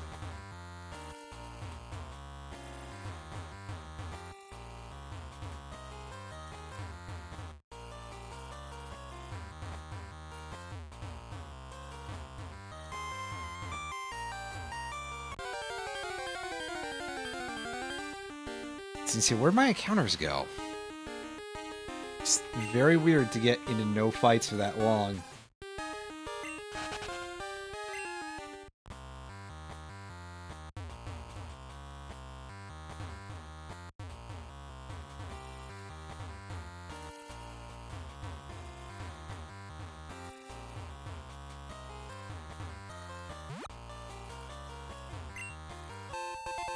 Hey, all that work for a potion. That's fun.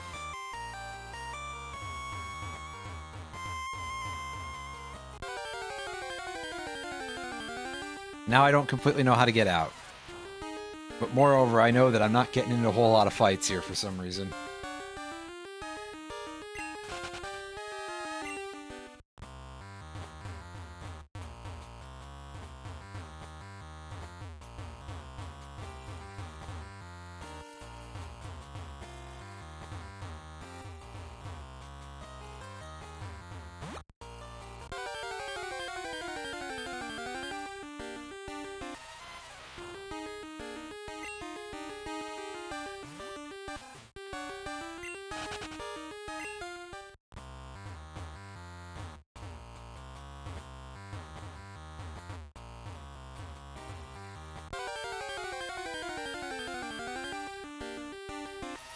Oh, that's obnoxious. But right now we're not looking for Phanpy, we're looking for Teddy Ursa. Because apparently it has a 5% chance to spawn in this cave, so that's fun.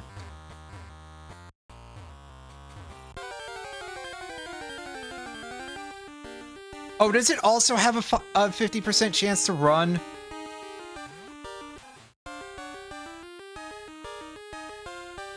Why?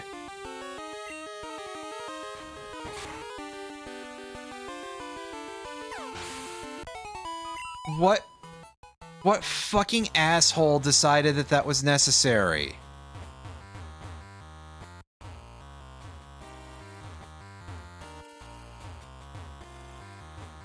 What child-hating son of a bitch?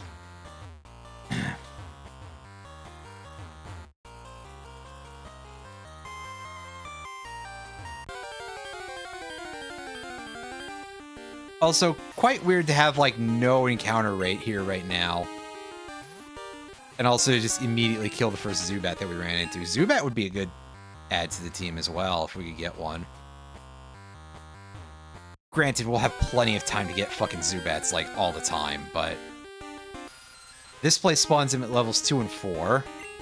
There's a level 4, alright.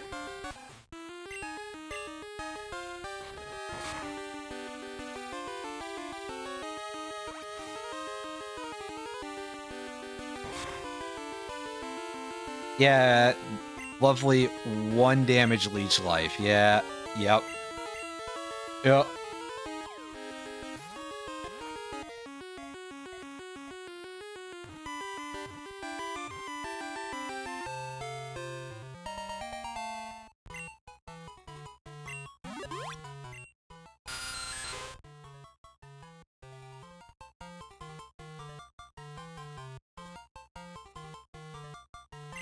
Alright, I need a good nickname for...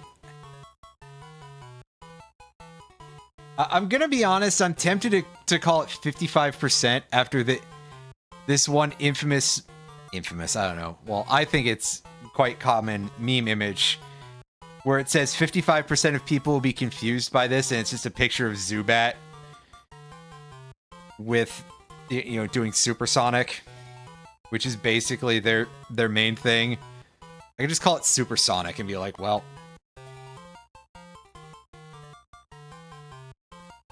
Supersonic, use Supersonic.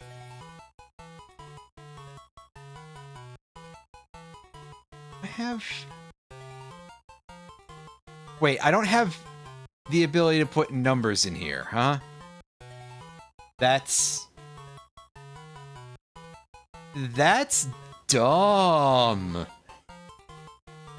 That's a special kind of stupid because you can't... Like, this generation added Porygon 2, so... There's no...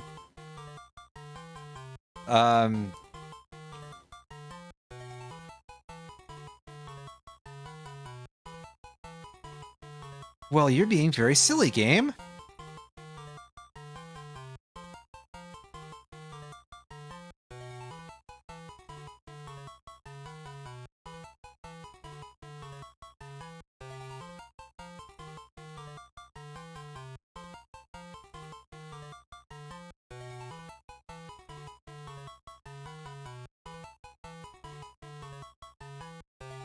I was like, can I make a joke off of the bat guy from X5? And I was like, what the fuck did they change his name to?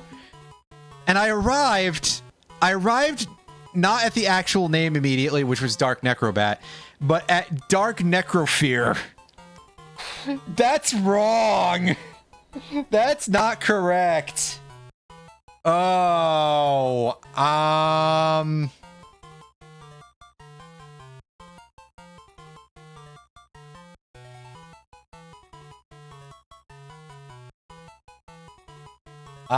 really clowning this one up.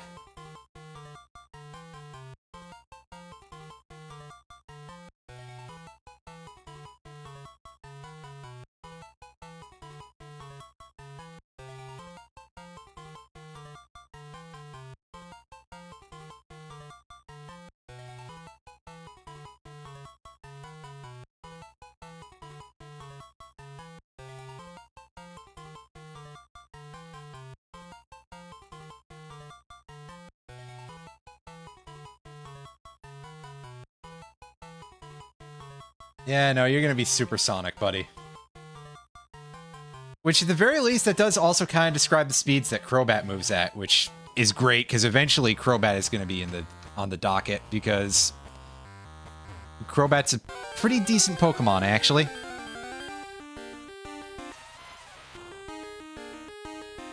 Why don't any of you believe me? I mean, wait.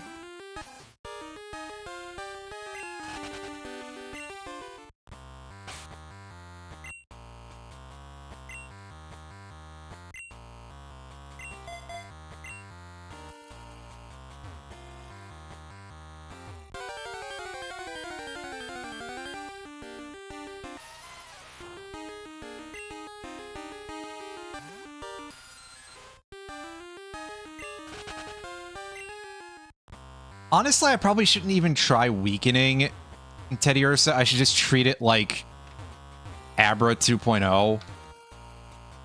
And just be like, okay, yeah, I'm going to just chuck balls and we're going to see what happens. Unfortunately, I'm pretty sure this thing doesn't get mean look until, like, levels somewhere in the 20s or 30s. So that's not a strategy, unfortunately, guys. I thought about it, but it's just not doable. The game doesn't love me enough to let me have Pokemon that don't suck.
Did I kill everything in Dark Cave? Which is a wild question to ask when you consider how many fucking Zubats I ran away from.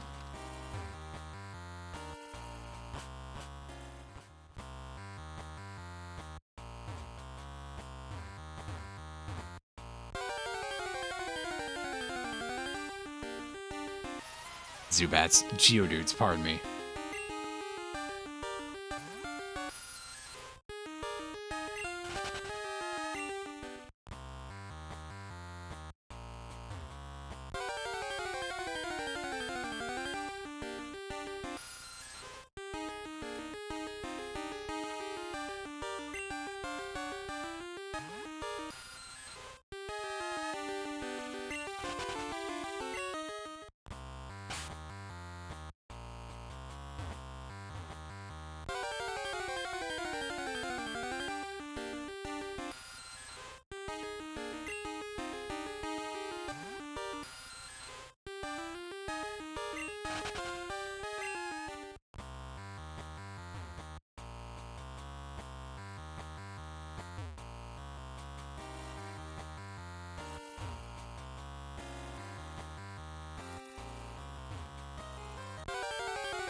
Yeah, there's probably going to be a lot of me just goofing off here instead of actually playing the game because I want these particular Pokemon. I could go back for the Phanpy, I guess, but effort or something.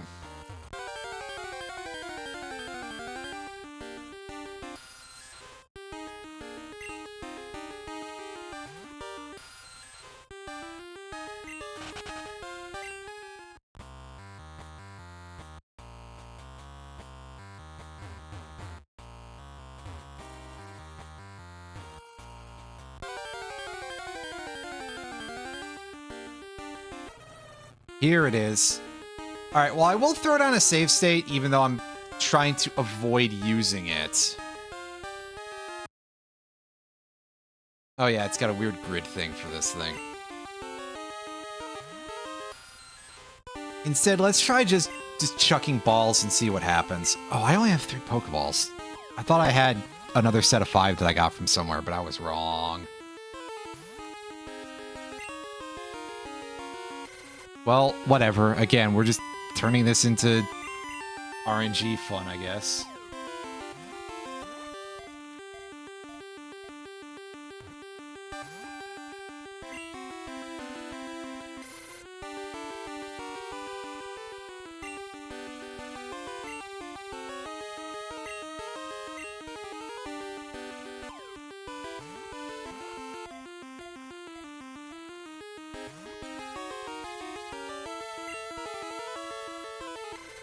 So, surprisingly, it didn't run away from that, but... yeah, I mean, forget it. We'll just try this anyway. Yes, I know it's technically dishonorable or something. I don't fucking know, man. You're not the one playing the video game, and if you have an issue, well, then go play the video game yourself.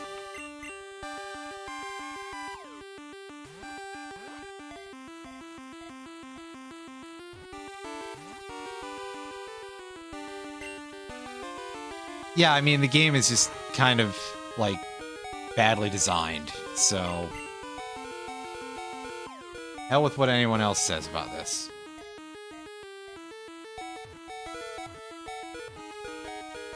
There we go. It only took us a very few balls to throw, so...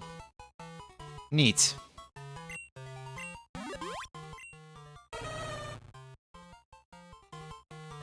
Yep, get in here, Banjo.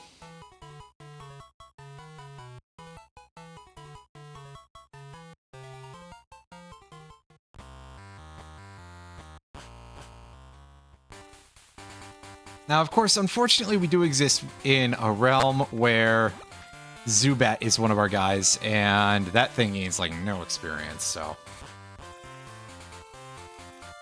it's alright, I'm keeping the tax of having emptied my inventory of Pokeballs.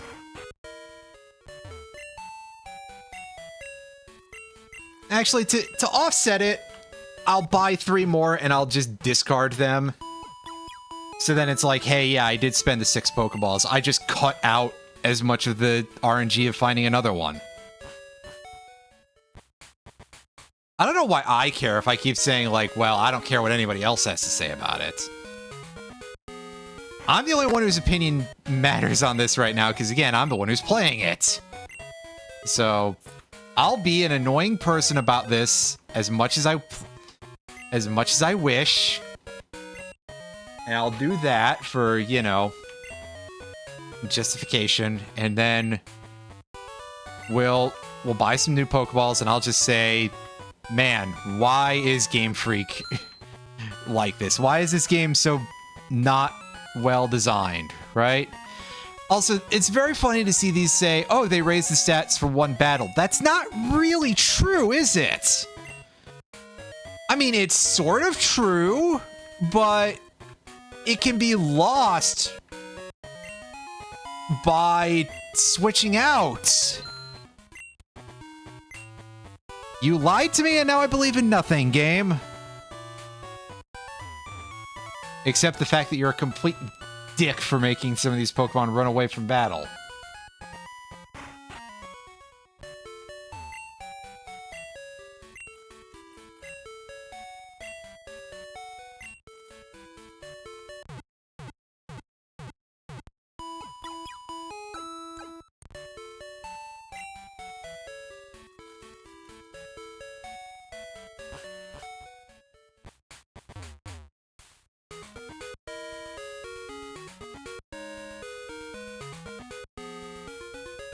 Oh, so interestingly, apparently Wild Porygon can run away from battle in this game, which is weird because you will never see that.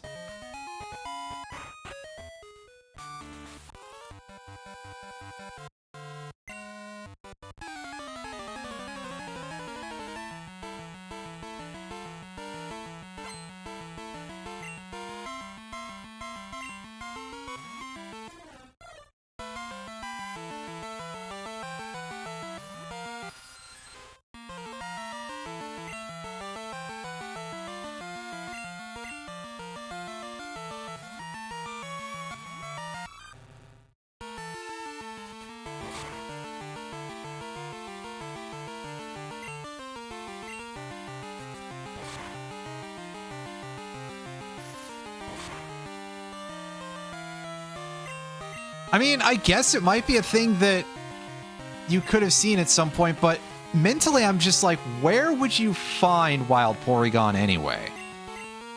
I mean, it's quite rare. It's not unheard of in the entire franchise, but it is a little bit like, just sort of, huh? Also, this dude's Pokemon actually kind of hurt, so Falconer might be a tough battle. If I don't, like, spam healing items, which I don't like doing, because I don't like using items, period.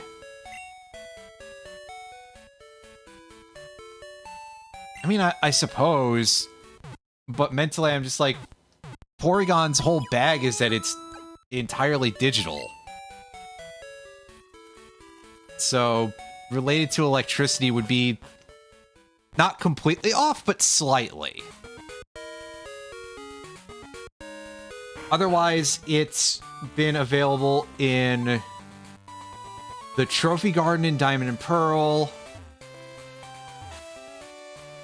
It's been a Mirage Island and Mirage Mountain in Oras, which kind of makes sense. The White Forest in Gen 5.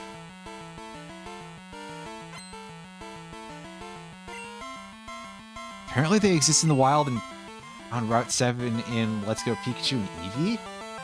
That's weird. Unsurprisingly, I've never played Let's Go Pikachu and Eevee. So, yeah, I mean, if I get a copy for, like, dirt fuck cheap, maybe, but not likely.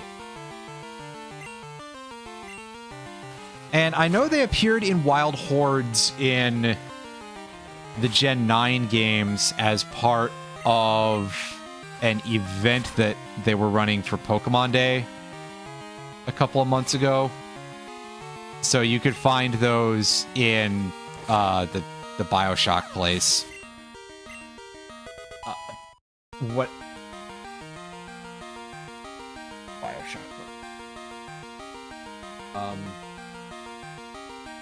The terrarium, right.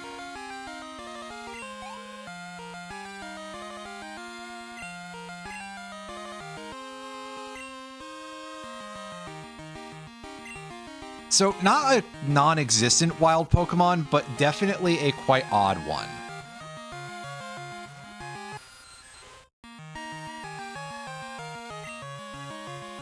I had ideas that I was picking at for, like, making a Pokemon fan project at one point.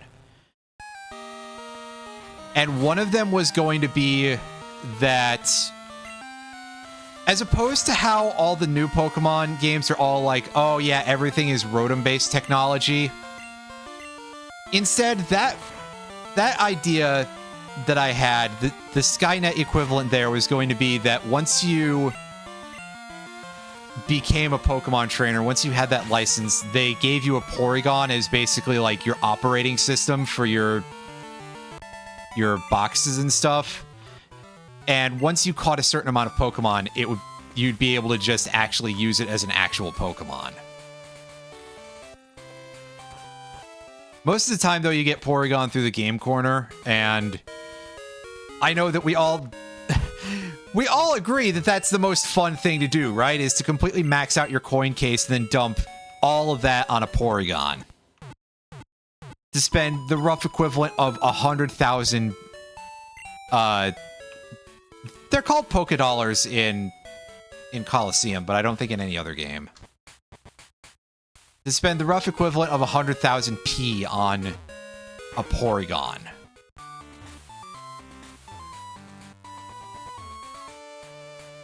Which, I mean, back in Gen 1, that's like, you got the dud, but...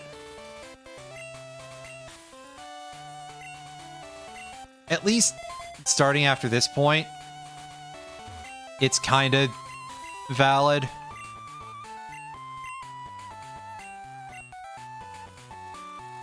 Is it? I've never seen that in text anywhere that I can remember off the top of my head.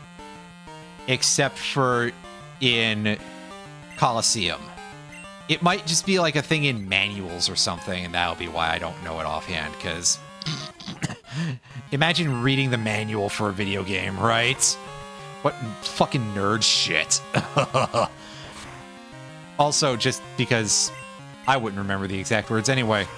Because I'm a bit of a fool. And yeah, he's about to send in Pidgeotto. At least we should be able to chip this thing a little bit before it kills us. But I decided to just throw a powerhouse Pokemon right up at the front because...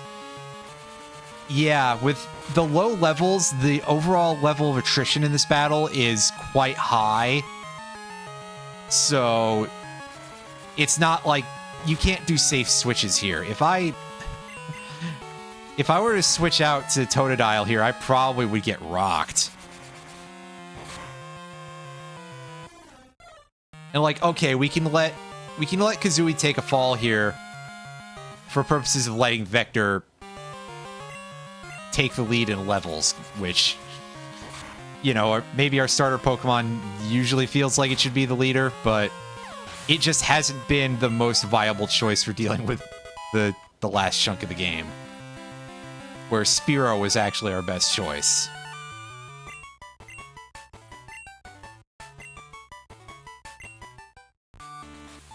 Anyway, get wrecked, Falconer.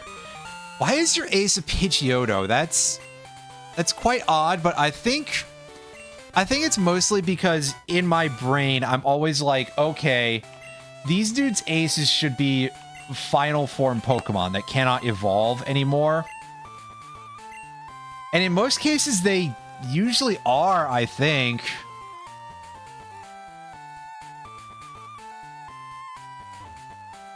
but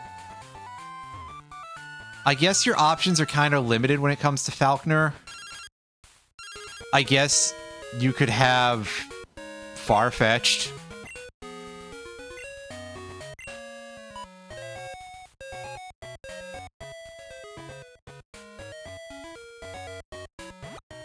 Or Murkrow if you wanted to be extra spicy. Actually, I don't know. Is Murkrow, like... Would a level 9 Murkrow, do you think, be too good at this point for the other guy to have? Compared to a level 9 Pidgeotto? I don't feel like looking up stats and being like, oh yeah, this thing is...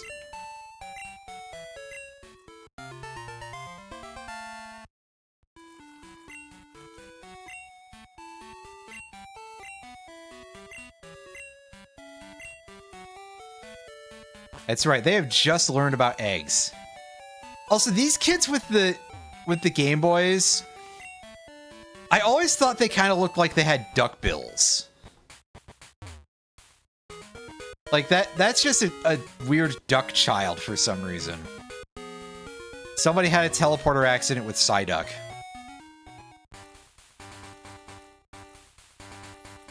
Hey dude, what do you gotta say now? I mean, good Pokemon might be a bit of a stretch, but that's alright. We got ourselves a Miracle Seed. Heck yeah, that's gonna come in handy every once. That's... God damn. Nearly 3,000 were stolen out of a truck. Like, so my thing is... Damn, how many people are involved with that? Because otherwise, how the hell do you do that? That's a lot. That would take up a lot of space. Like, they had to have gotten at that thing while it was unattended and parked, right? And basically with a pickup truck of their own. Or pickup truck. I guess what I was thinking was more along the lines of a semi, but most people are probably not just, like, driving rogue semis. I mean, yeah, I guess that's also quite an option. That's also an option, is that, you know, possible violence involved. They'd have to get it while the thing was... They certainly would have to get it while the thing was parked, but, and... You know, continuing there, once again, how many people are involved with something like that, right? That's not a one-person thing, I don't... But just like, man...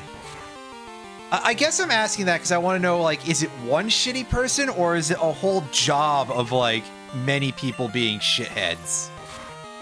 And just stealing an absolute dickload of... 3,000 Nintendo Switches is not a small amount, to put it simply. Oh, I probably should have switched out here to get more experience to my fellow there, but it's fine. Probably. Hey, we lost the coin flip, everybody. That's right, it's time for everyone's favorite part of the run. It hurt itself in its confusion.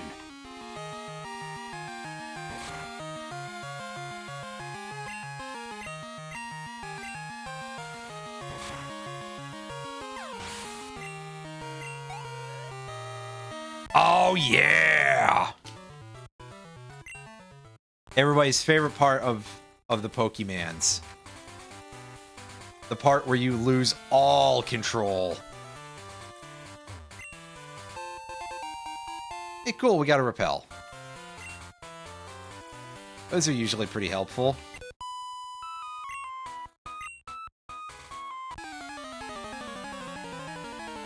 Listen, child, you can definitely have a battle while you are on your telephone. Unless you're, like, jammed in a phone booth.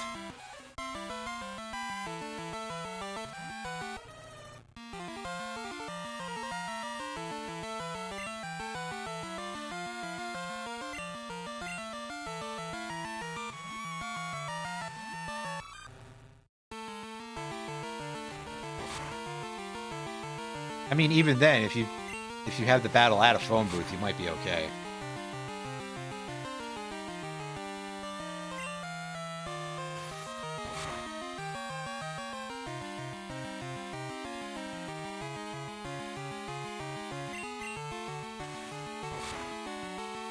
Oh, huh. Wow, you mean somebody is lying on Twitter of all websites?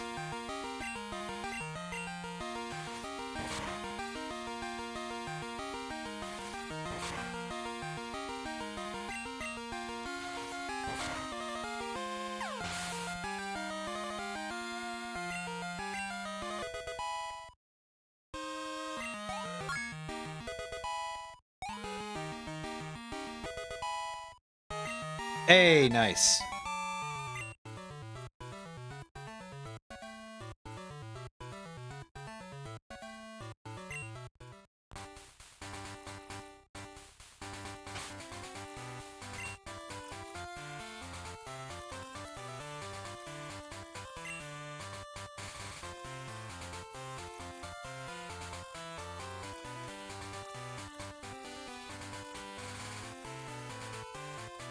Okay, yeah, I could definitely see that's a thing that they probably shouldn't be saying out in public for reasons of, like, keeping that sort of, like, I don't give two shits about the feelings of investors, but also I do acknowledge that, unfortunately, they are real, and capitalism is this plague that we've all been subjected to.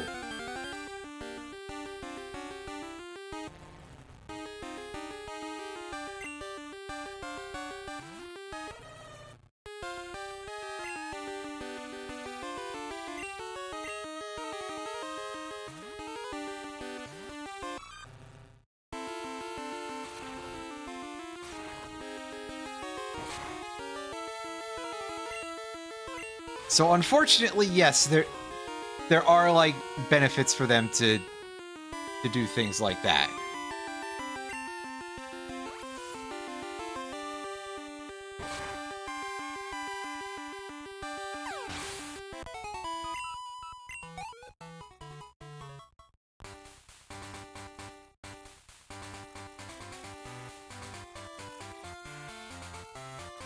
I'm gonna go back and heal after I, like, clean up the trainers here, at least a little bit.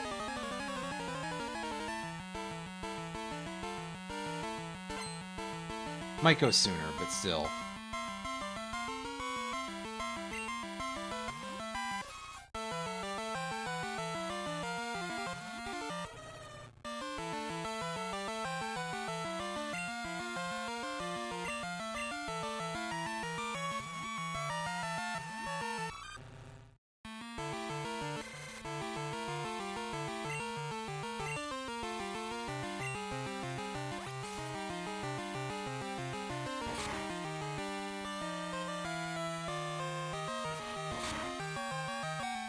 Ouchies! Yeah, I think I'm going back to heal sooner.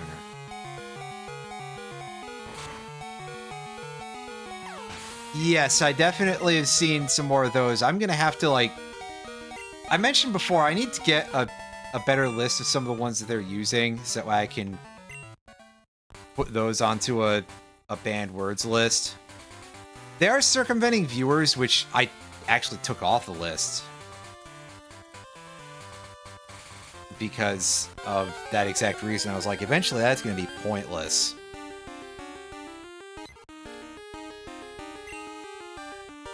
But of course, classic Twitch, they're never going to do anything about fixing this shit.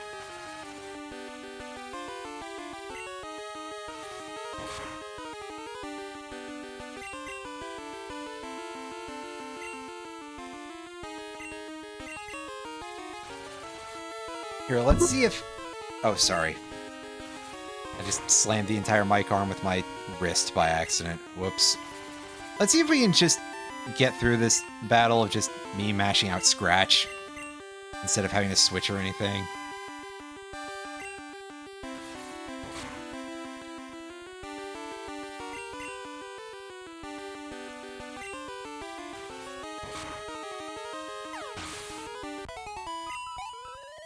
There we go.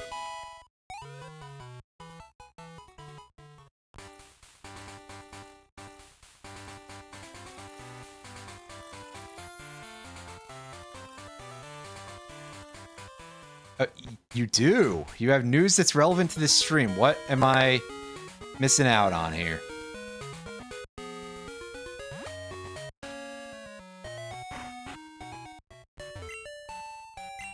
I mean, yeah, active moderators is technically a distinctive possibility.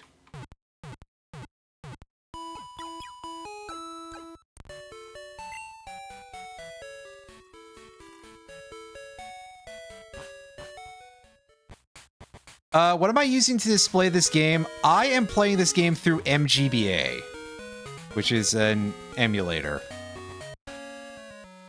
And my streaming program is OBS Studio.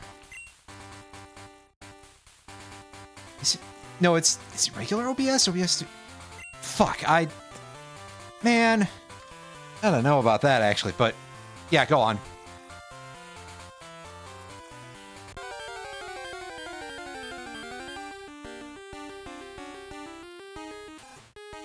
Yeah, go ahead.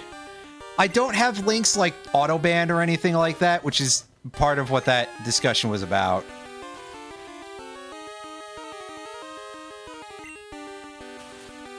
Is that I was originally just, like, directly blocking with the...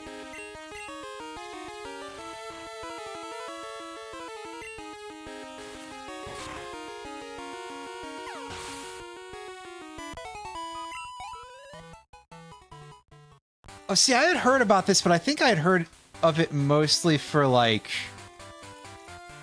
mobile-type devices. I mean, yeah, it says Same Boy for iOS, available on the App Store. But I mean, that... regardless, that is still some pretty good news. As long as I can still use all my files, this might actually be a better way to use it, because I was having some issues with how much MGBA likes controllers.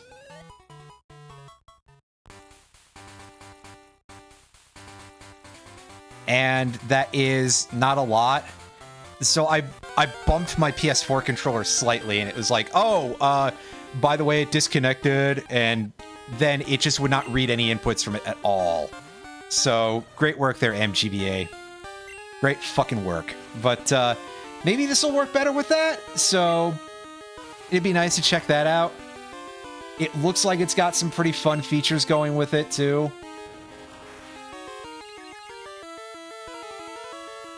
Oh, right, Hoppip has a healing move now.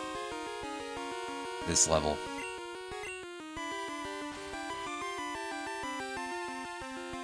Oh, nice. Extremely high accuracy focused, so... I mean, that's pretty good, too. Oh, holy shit. My friend will like the fact that there's a Mole Mania screenshot in here in the... showing the features, like, right underneath the preferences menu. So, that's a special kind of funny.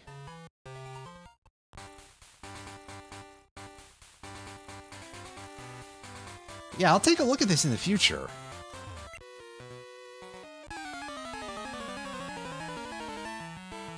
Oh god, yeah, so I didn't finish it, but I did play part of it on stream eons ago. And I got into one of those bonus levels, and I was just like, this is fucking impossible, man. It was rough.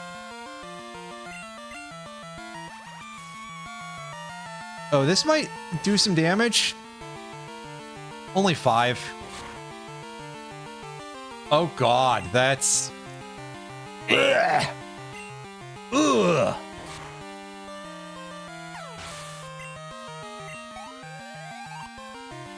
I mean, I guess it's not the most surprising thing to see a lot of these just, like, monstrously painful bonus levels in some of these games. It does kind of remind me a little bit of,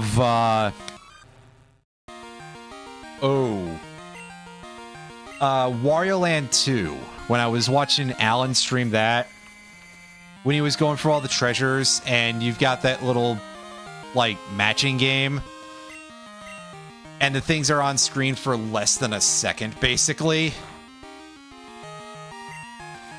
And I mean, obviously, it's a completely different gameplay style, but just that level of absolutely monstrous fucking difficulty for stuff like that. Like, oh yeah, the rest of the game is fine, but then anything that is even remotely a little different, they just made this a nightmare. Thank you, Nintendo. Ah, yes, I could sit here through, like, burning 800 sleep turns where I take no damage each one. Almost. Oh no, not my speed, which is already, like, 2. It's fine.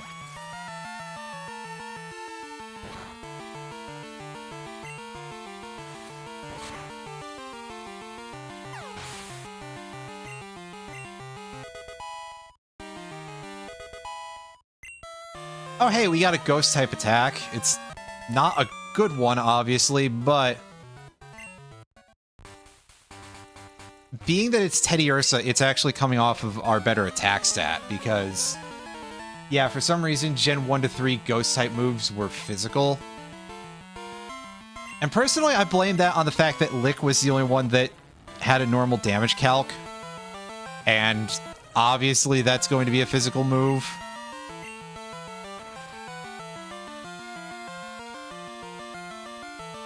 But it does end up with a very weird situation of Shadow Ball is a physical move.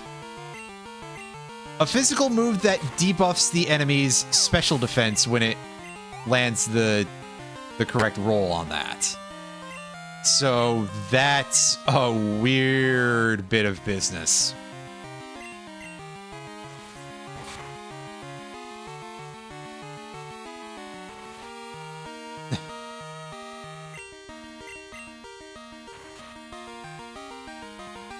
Well, that wouldn't apply in this generation because, well...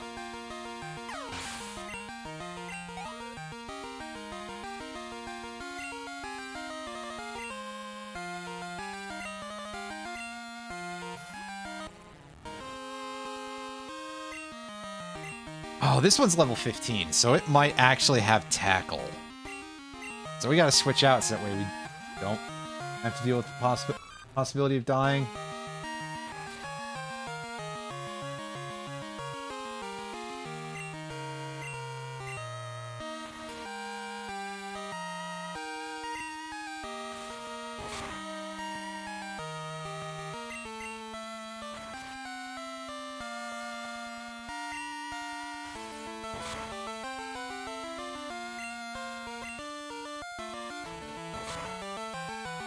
Yeah, see, there we go.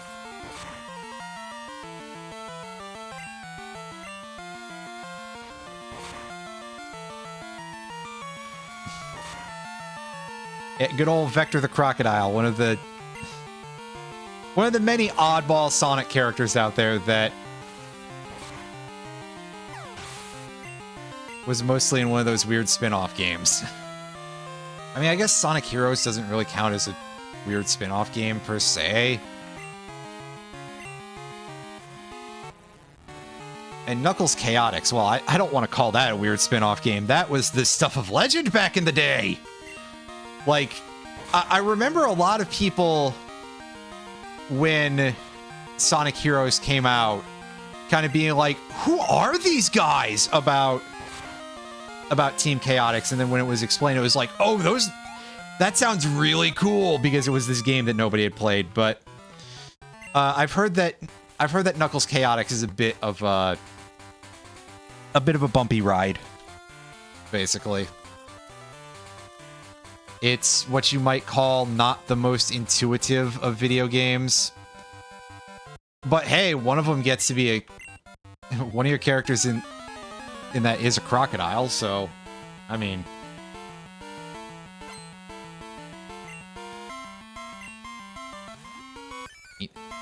Whooper!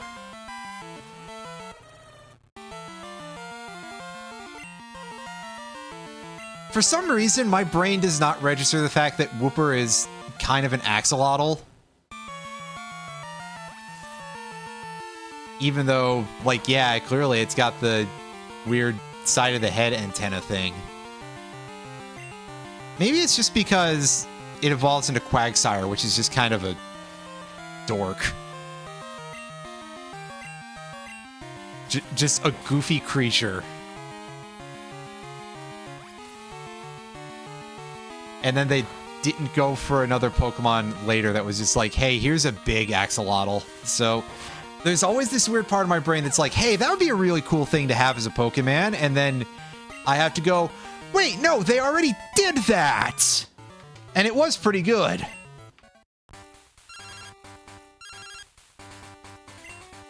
Oh, hi, Wade.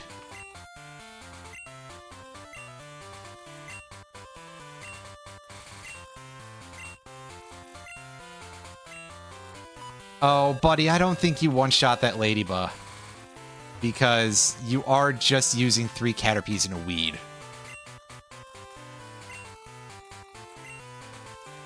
$1 million Poké Dollars, what do I look like?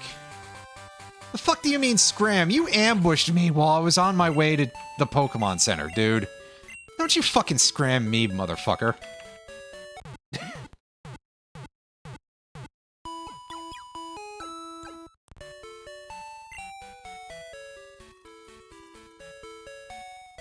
As I just get that angry about it. Ugh. But also, really? This guy has the temerity to tell me to scram. Right? Guy who was just waiting there like, oh yeah, I'm gonna try to sell this person on this Slowpoke tail. Where's the rest of the Slowpoke? I might actually want to put that to use. But no, all you've got is a tail? Come on. What a ripoff merchant.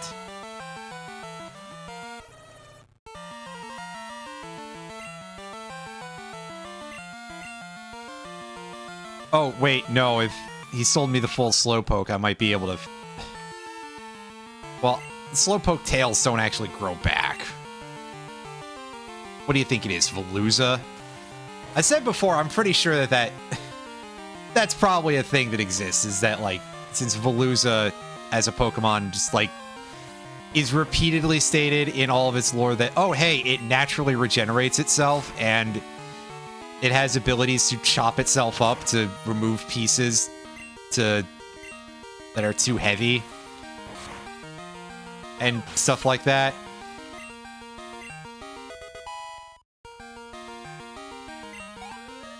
Like, surely there is kind of a horrible torture fish industry there for Veluza meat. Pokemon tail eating. That's kind of not far off from what I'm getting at a little bit with this conversation, I guess. I mean, it's still kind of horrible, but they do actually regenerate themselves, at least. It's not like we're mangling something that doesn't regrow it.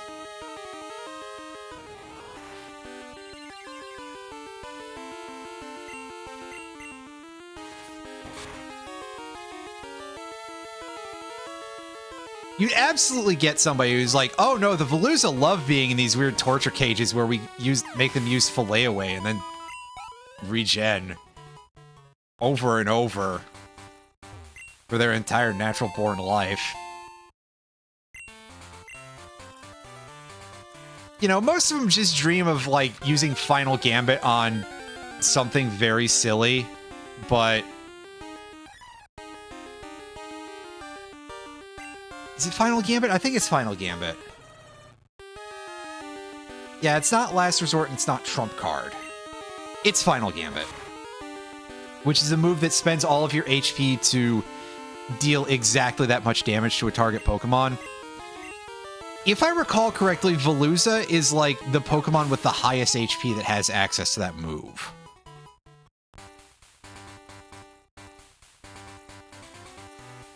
Shedinja also has that move, though, for optimum hilariousness. Just like, ah, yes, and I want to deal exactly 1 damage to this Pokemon. Well, alright then, I'm not gonna tell you how to live your life.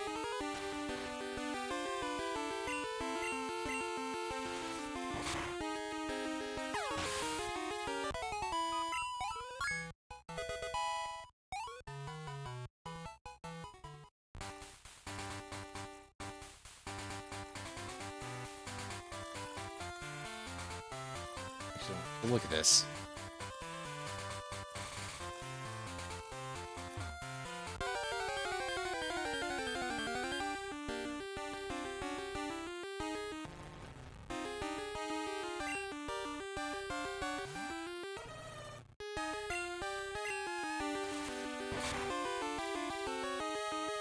Okay, well, maybe Annihilate has more HP, but it'd be a really strange thing to do with Annihilate. And you could have it do actual things.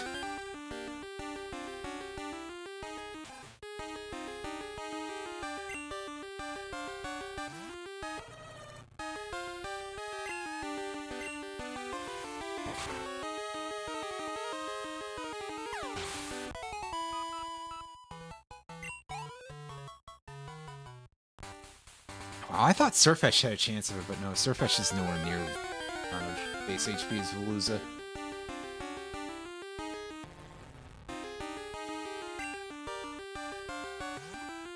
And what an incredibly weird gimmick, especially because it's so not the one that you'd expect it to be doing anything with.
Alright, so we got some more of these birds.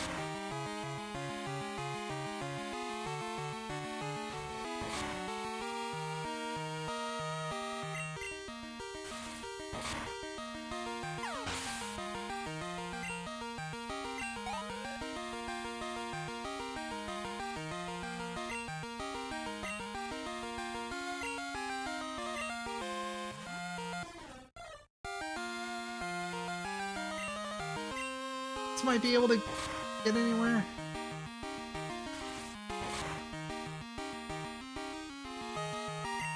Yeah, we're doing some good damage here. With the stanky leg. Yeah, a little bit. It's doing it. It's got a choice of an animation there, that's for sure.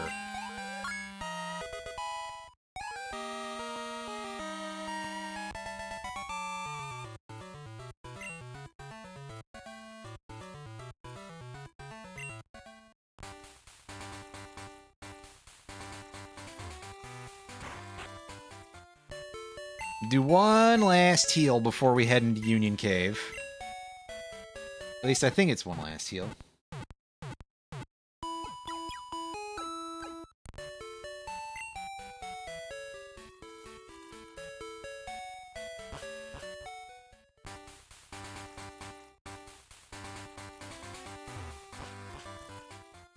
Yeah, okay, it is Union Cave.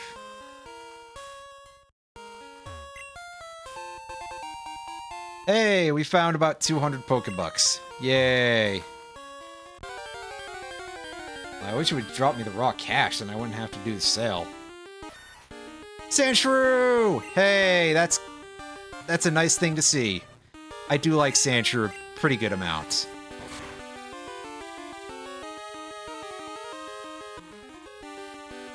Oh yeah, here's our actual future Hedgehog Pokemon, right? Evolves into Sandslash. Been making all these Sanic jokes so far, so it's like, well... all the Sanic jokes when we have Banjo and Kazooie in our party also.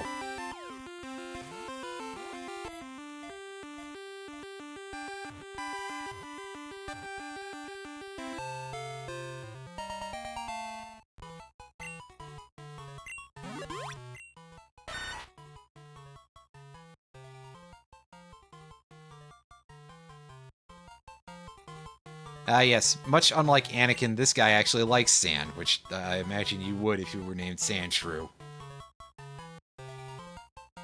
Although the ice ones are not quite as happy about that. For some reason. Hey, I'm not sure what to name this fella.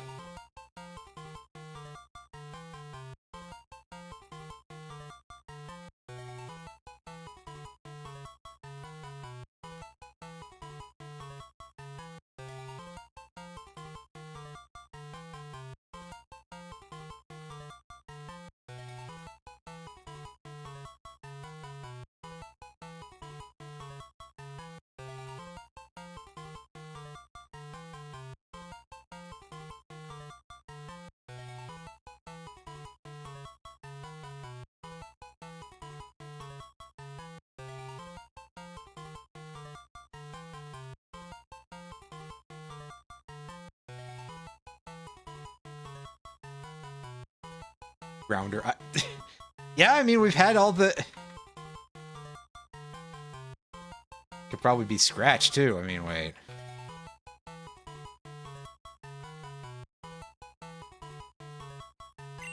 That's right. Now you are Grounder, buddy.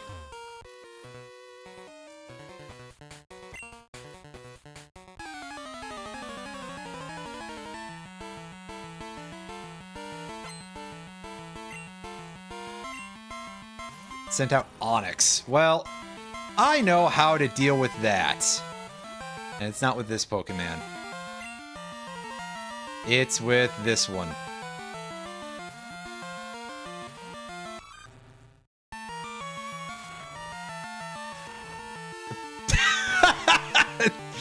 I somehow lose all my followers and subs during your stream.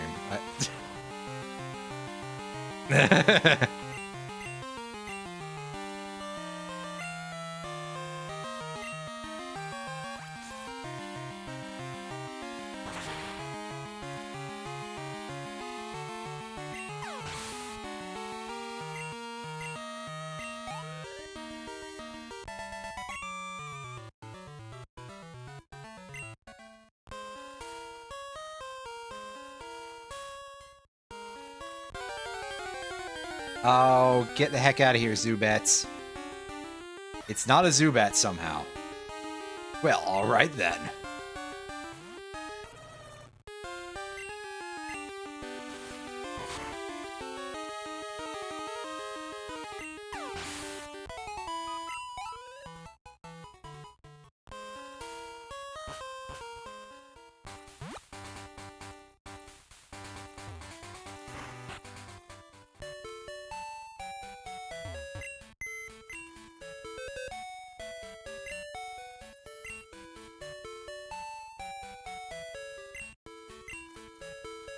Yeah, game, that's fine. You're not gonna ask me that every time, right? That'd be silly.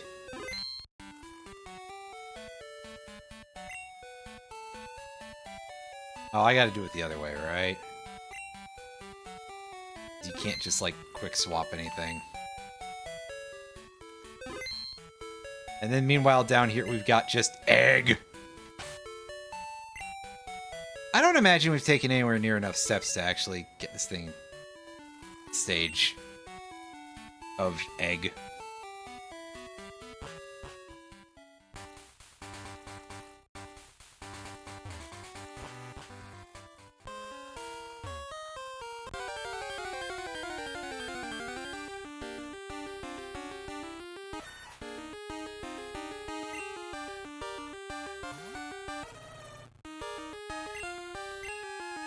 This place is just all Sandshrew. Which surprises me because I legitimately would have thought that this place would be all Zubats.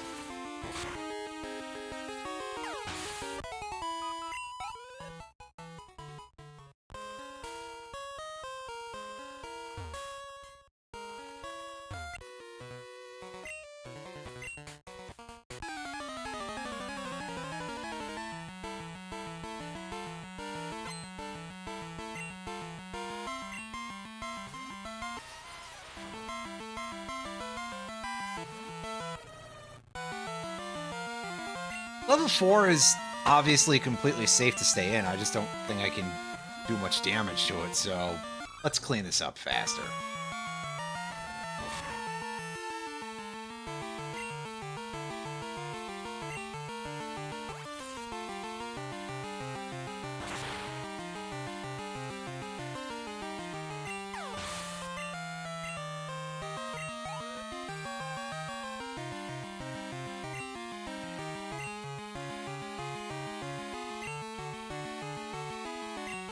I didn't see what that... it's another Geodude. That's alright.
At level 12, so I think that means we're in a really good spot to just start swapping everybody else in slowly but surely to get them up to that point at bare minimum.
I'm going to assume that it's just all the same kind of encounters that we should be expecting out of a cave here, right?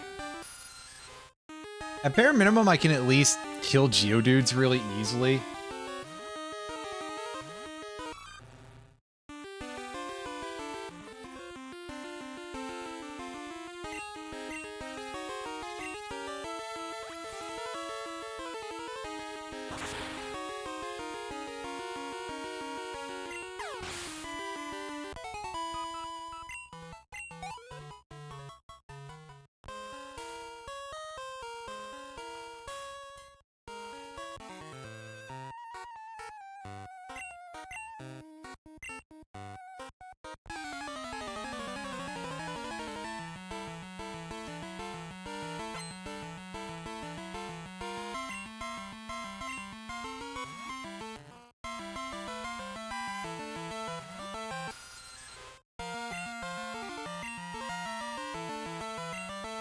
Yeah, that's too high level for us to deal with that. You can probably peck this thing down, hopefully. Oh yeah, it just does tackle.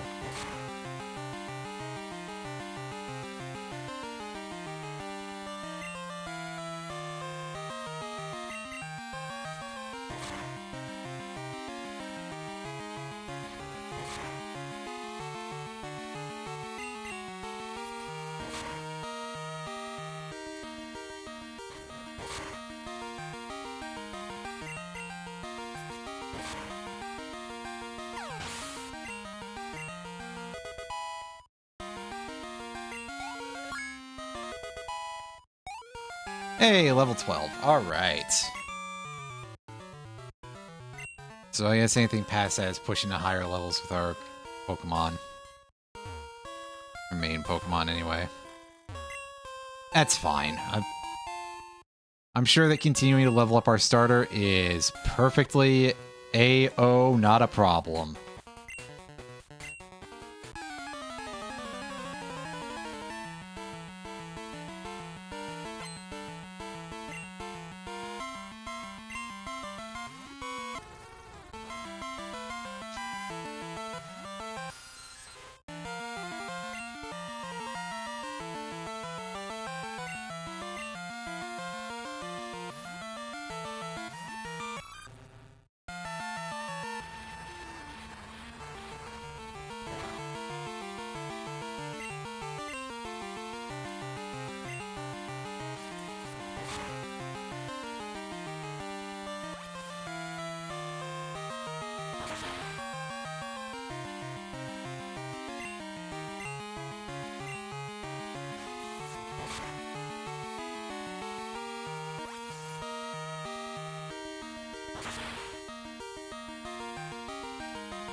Oh, that was pretty easy, thankfully.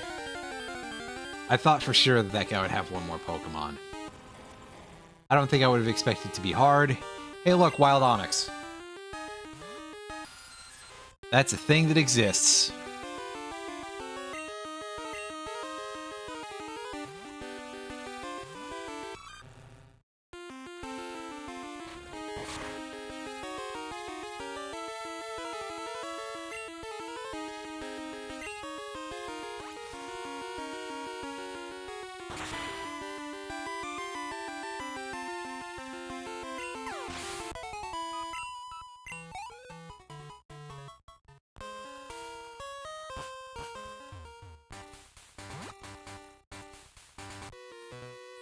Oh, this guy is really not here to let me into town until I fight him.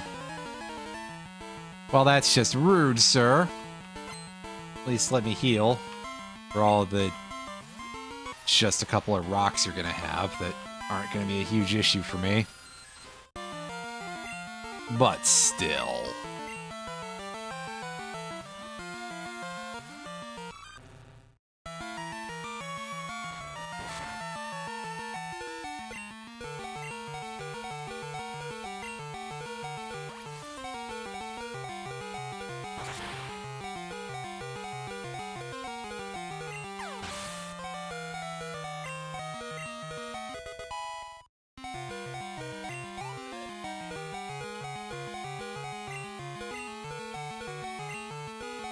Ah, Machop. That's our first time seeing one of these in this run.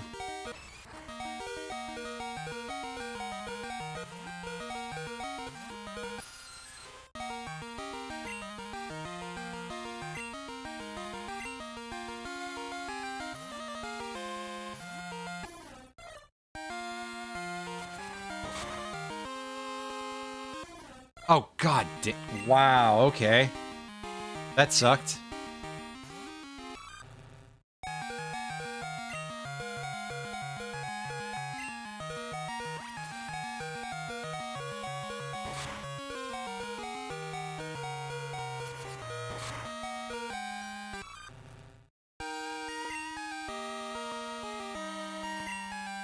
Yeah, so this thing is actually, like, kicking our asses. I'm shocked, but, well, maybe not completely. But again, it would help if the guy didn't immediately, like, quick turn as soon as I was going to go heal.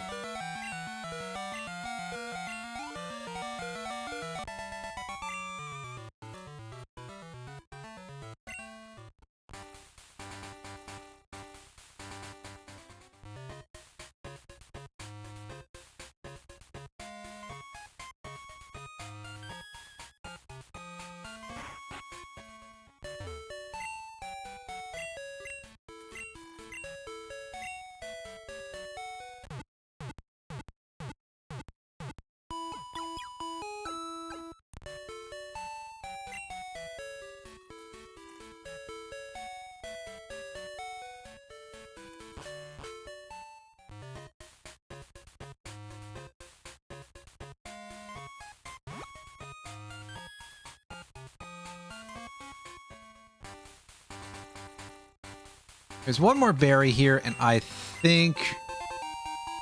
I don't know if this is an actual, someone we can fight here. Yeah, probably not. But I just had to check. Yeah, real quick, I want to see if there's anything interesting in this patch of grass. Probably not. And our first thing we see... First thing we see is a Spearow. Which, yeah, I guess we knew that, actually. Screw it, I'm gonna go look up and see if there's anything of real value here. I'm going to assume, ultimately, no.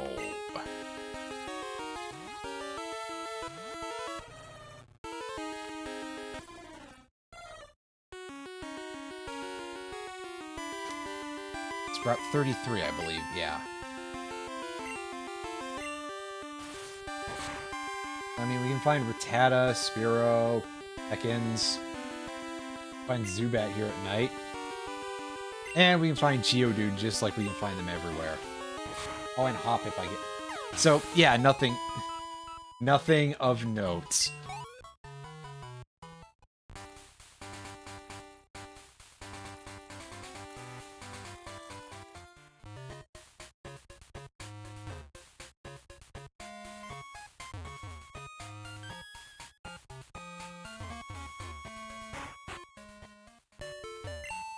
We can fight Apom in the trees if we headbutt.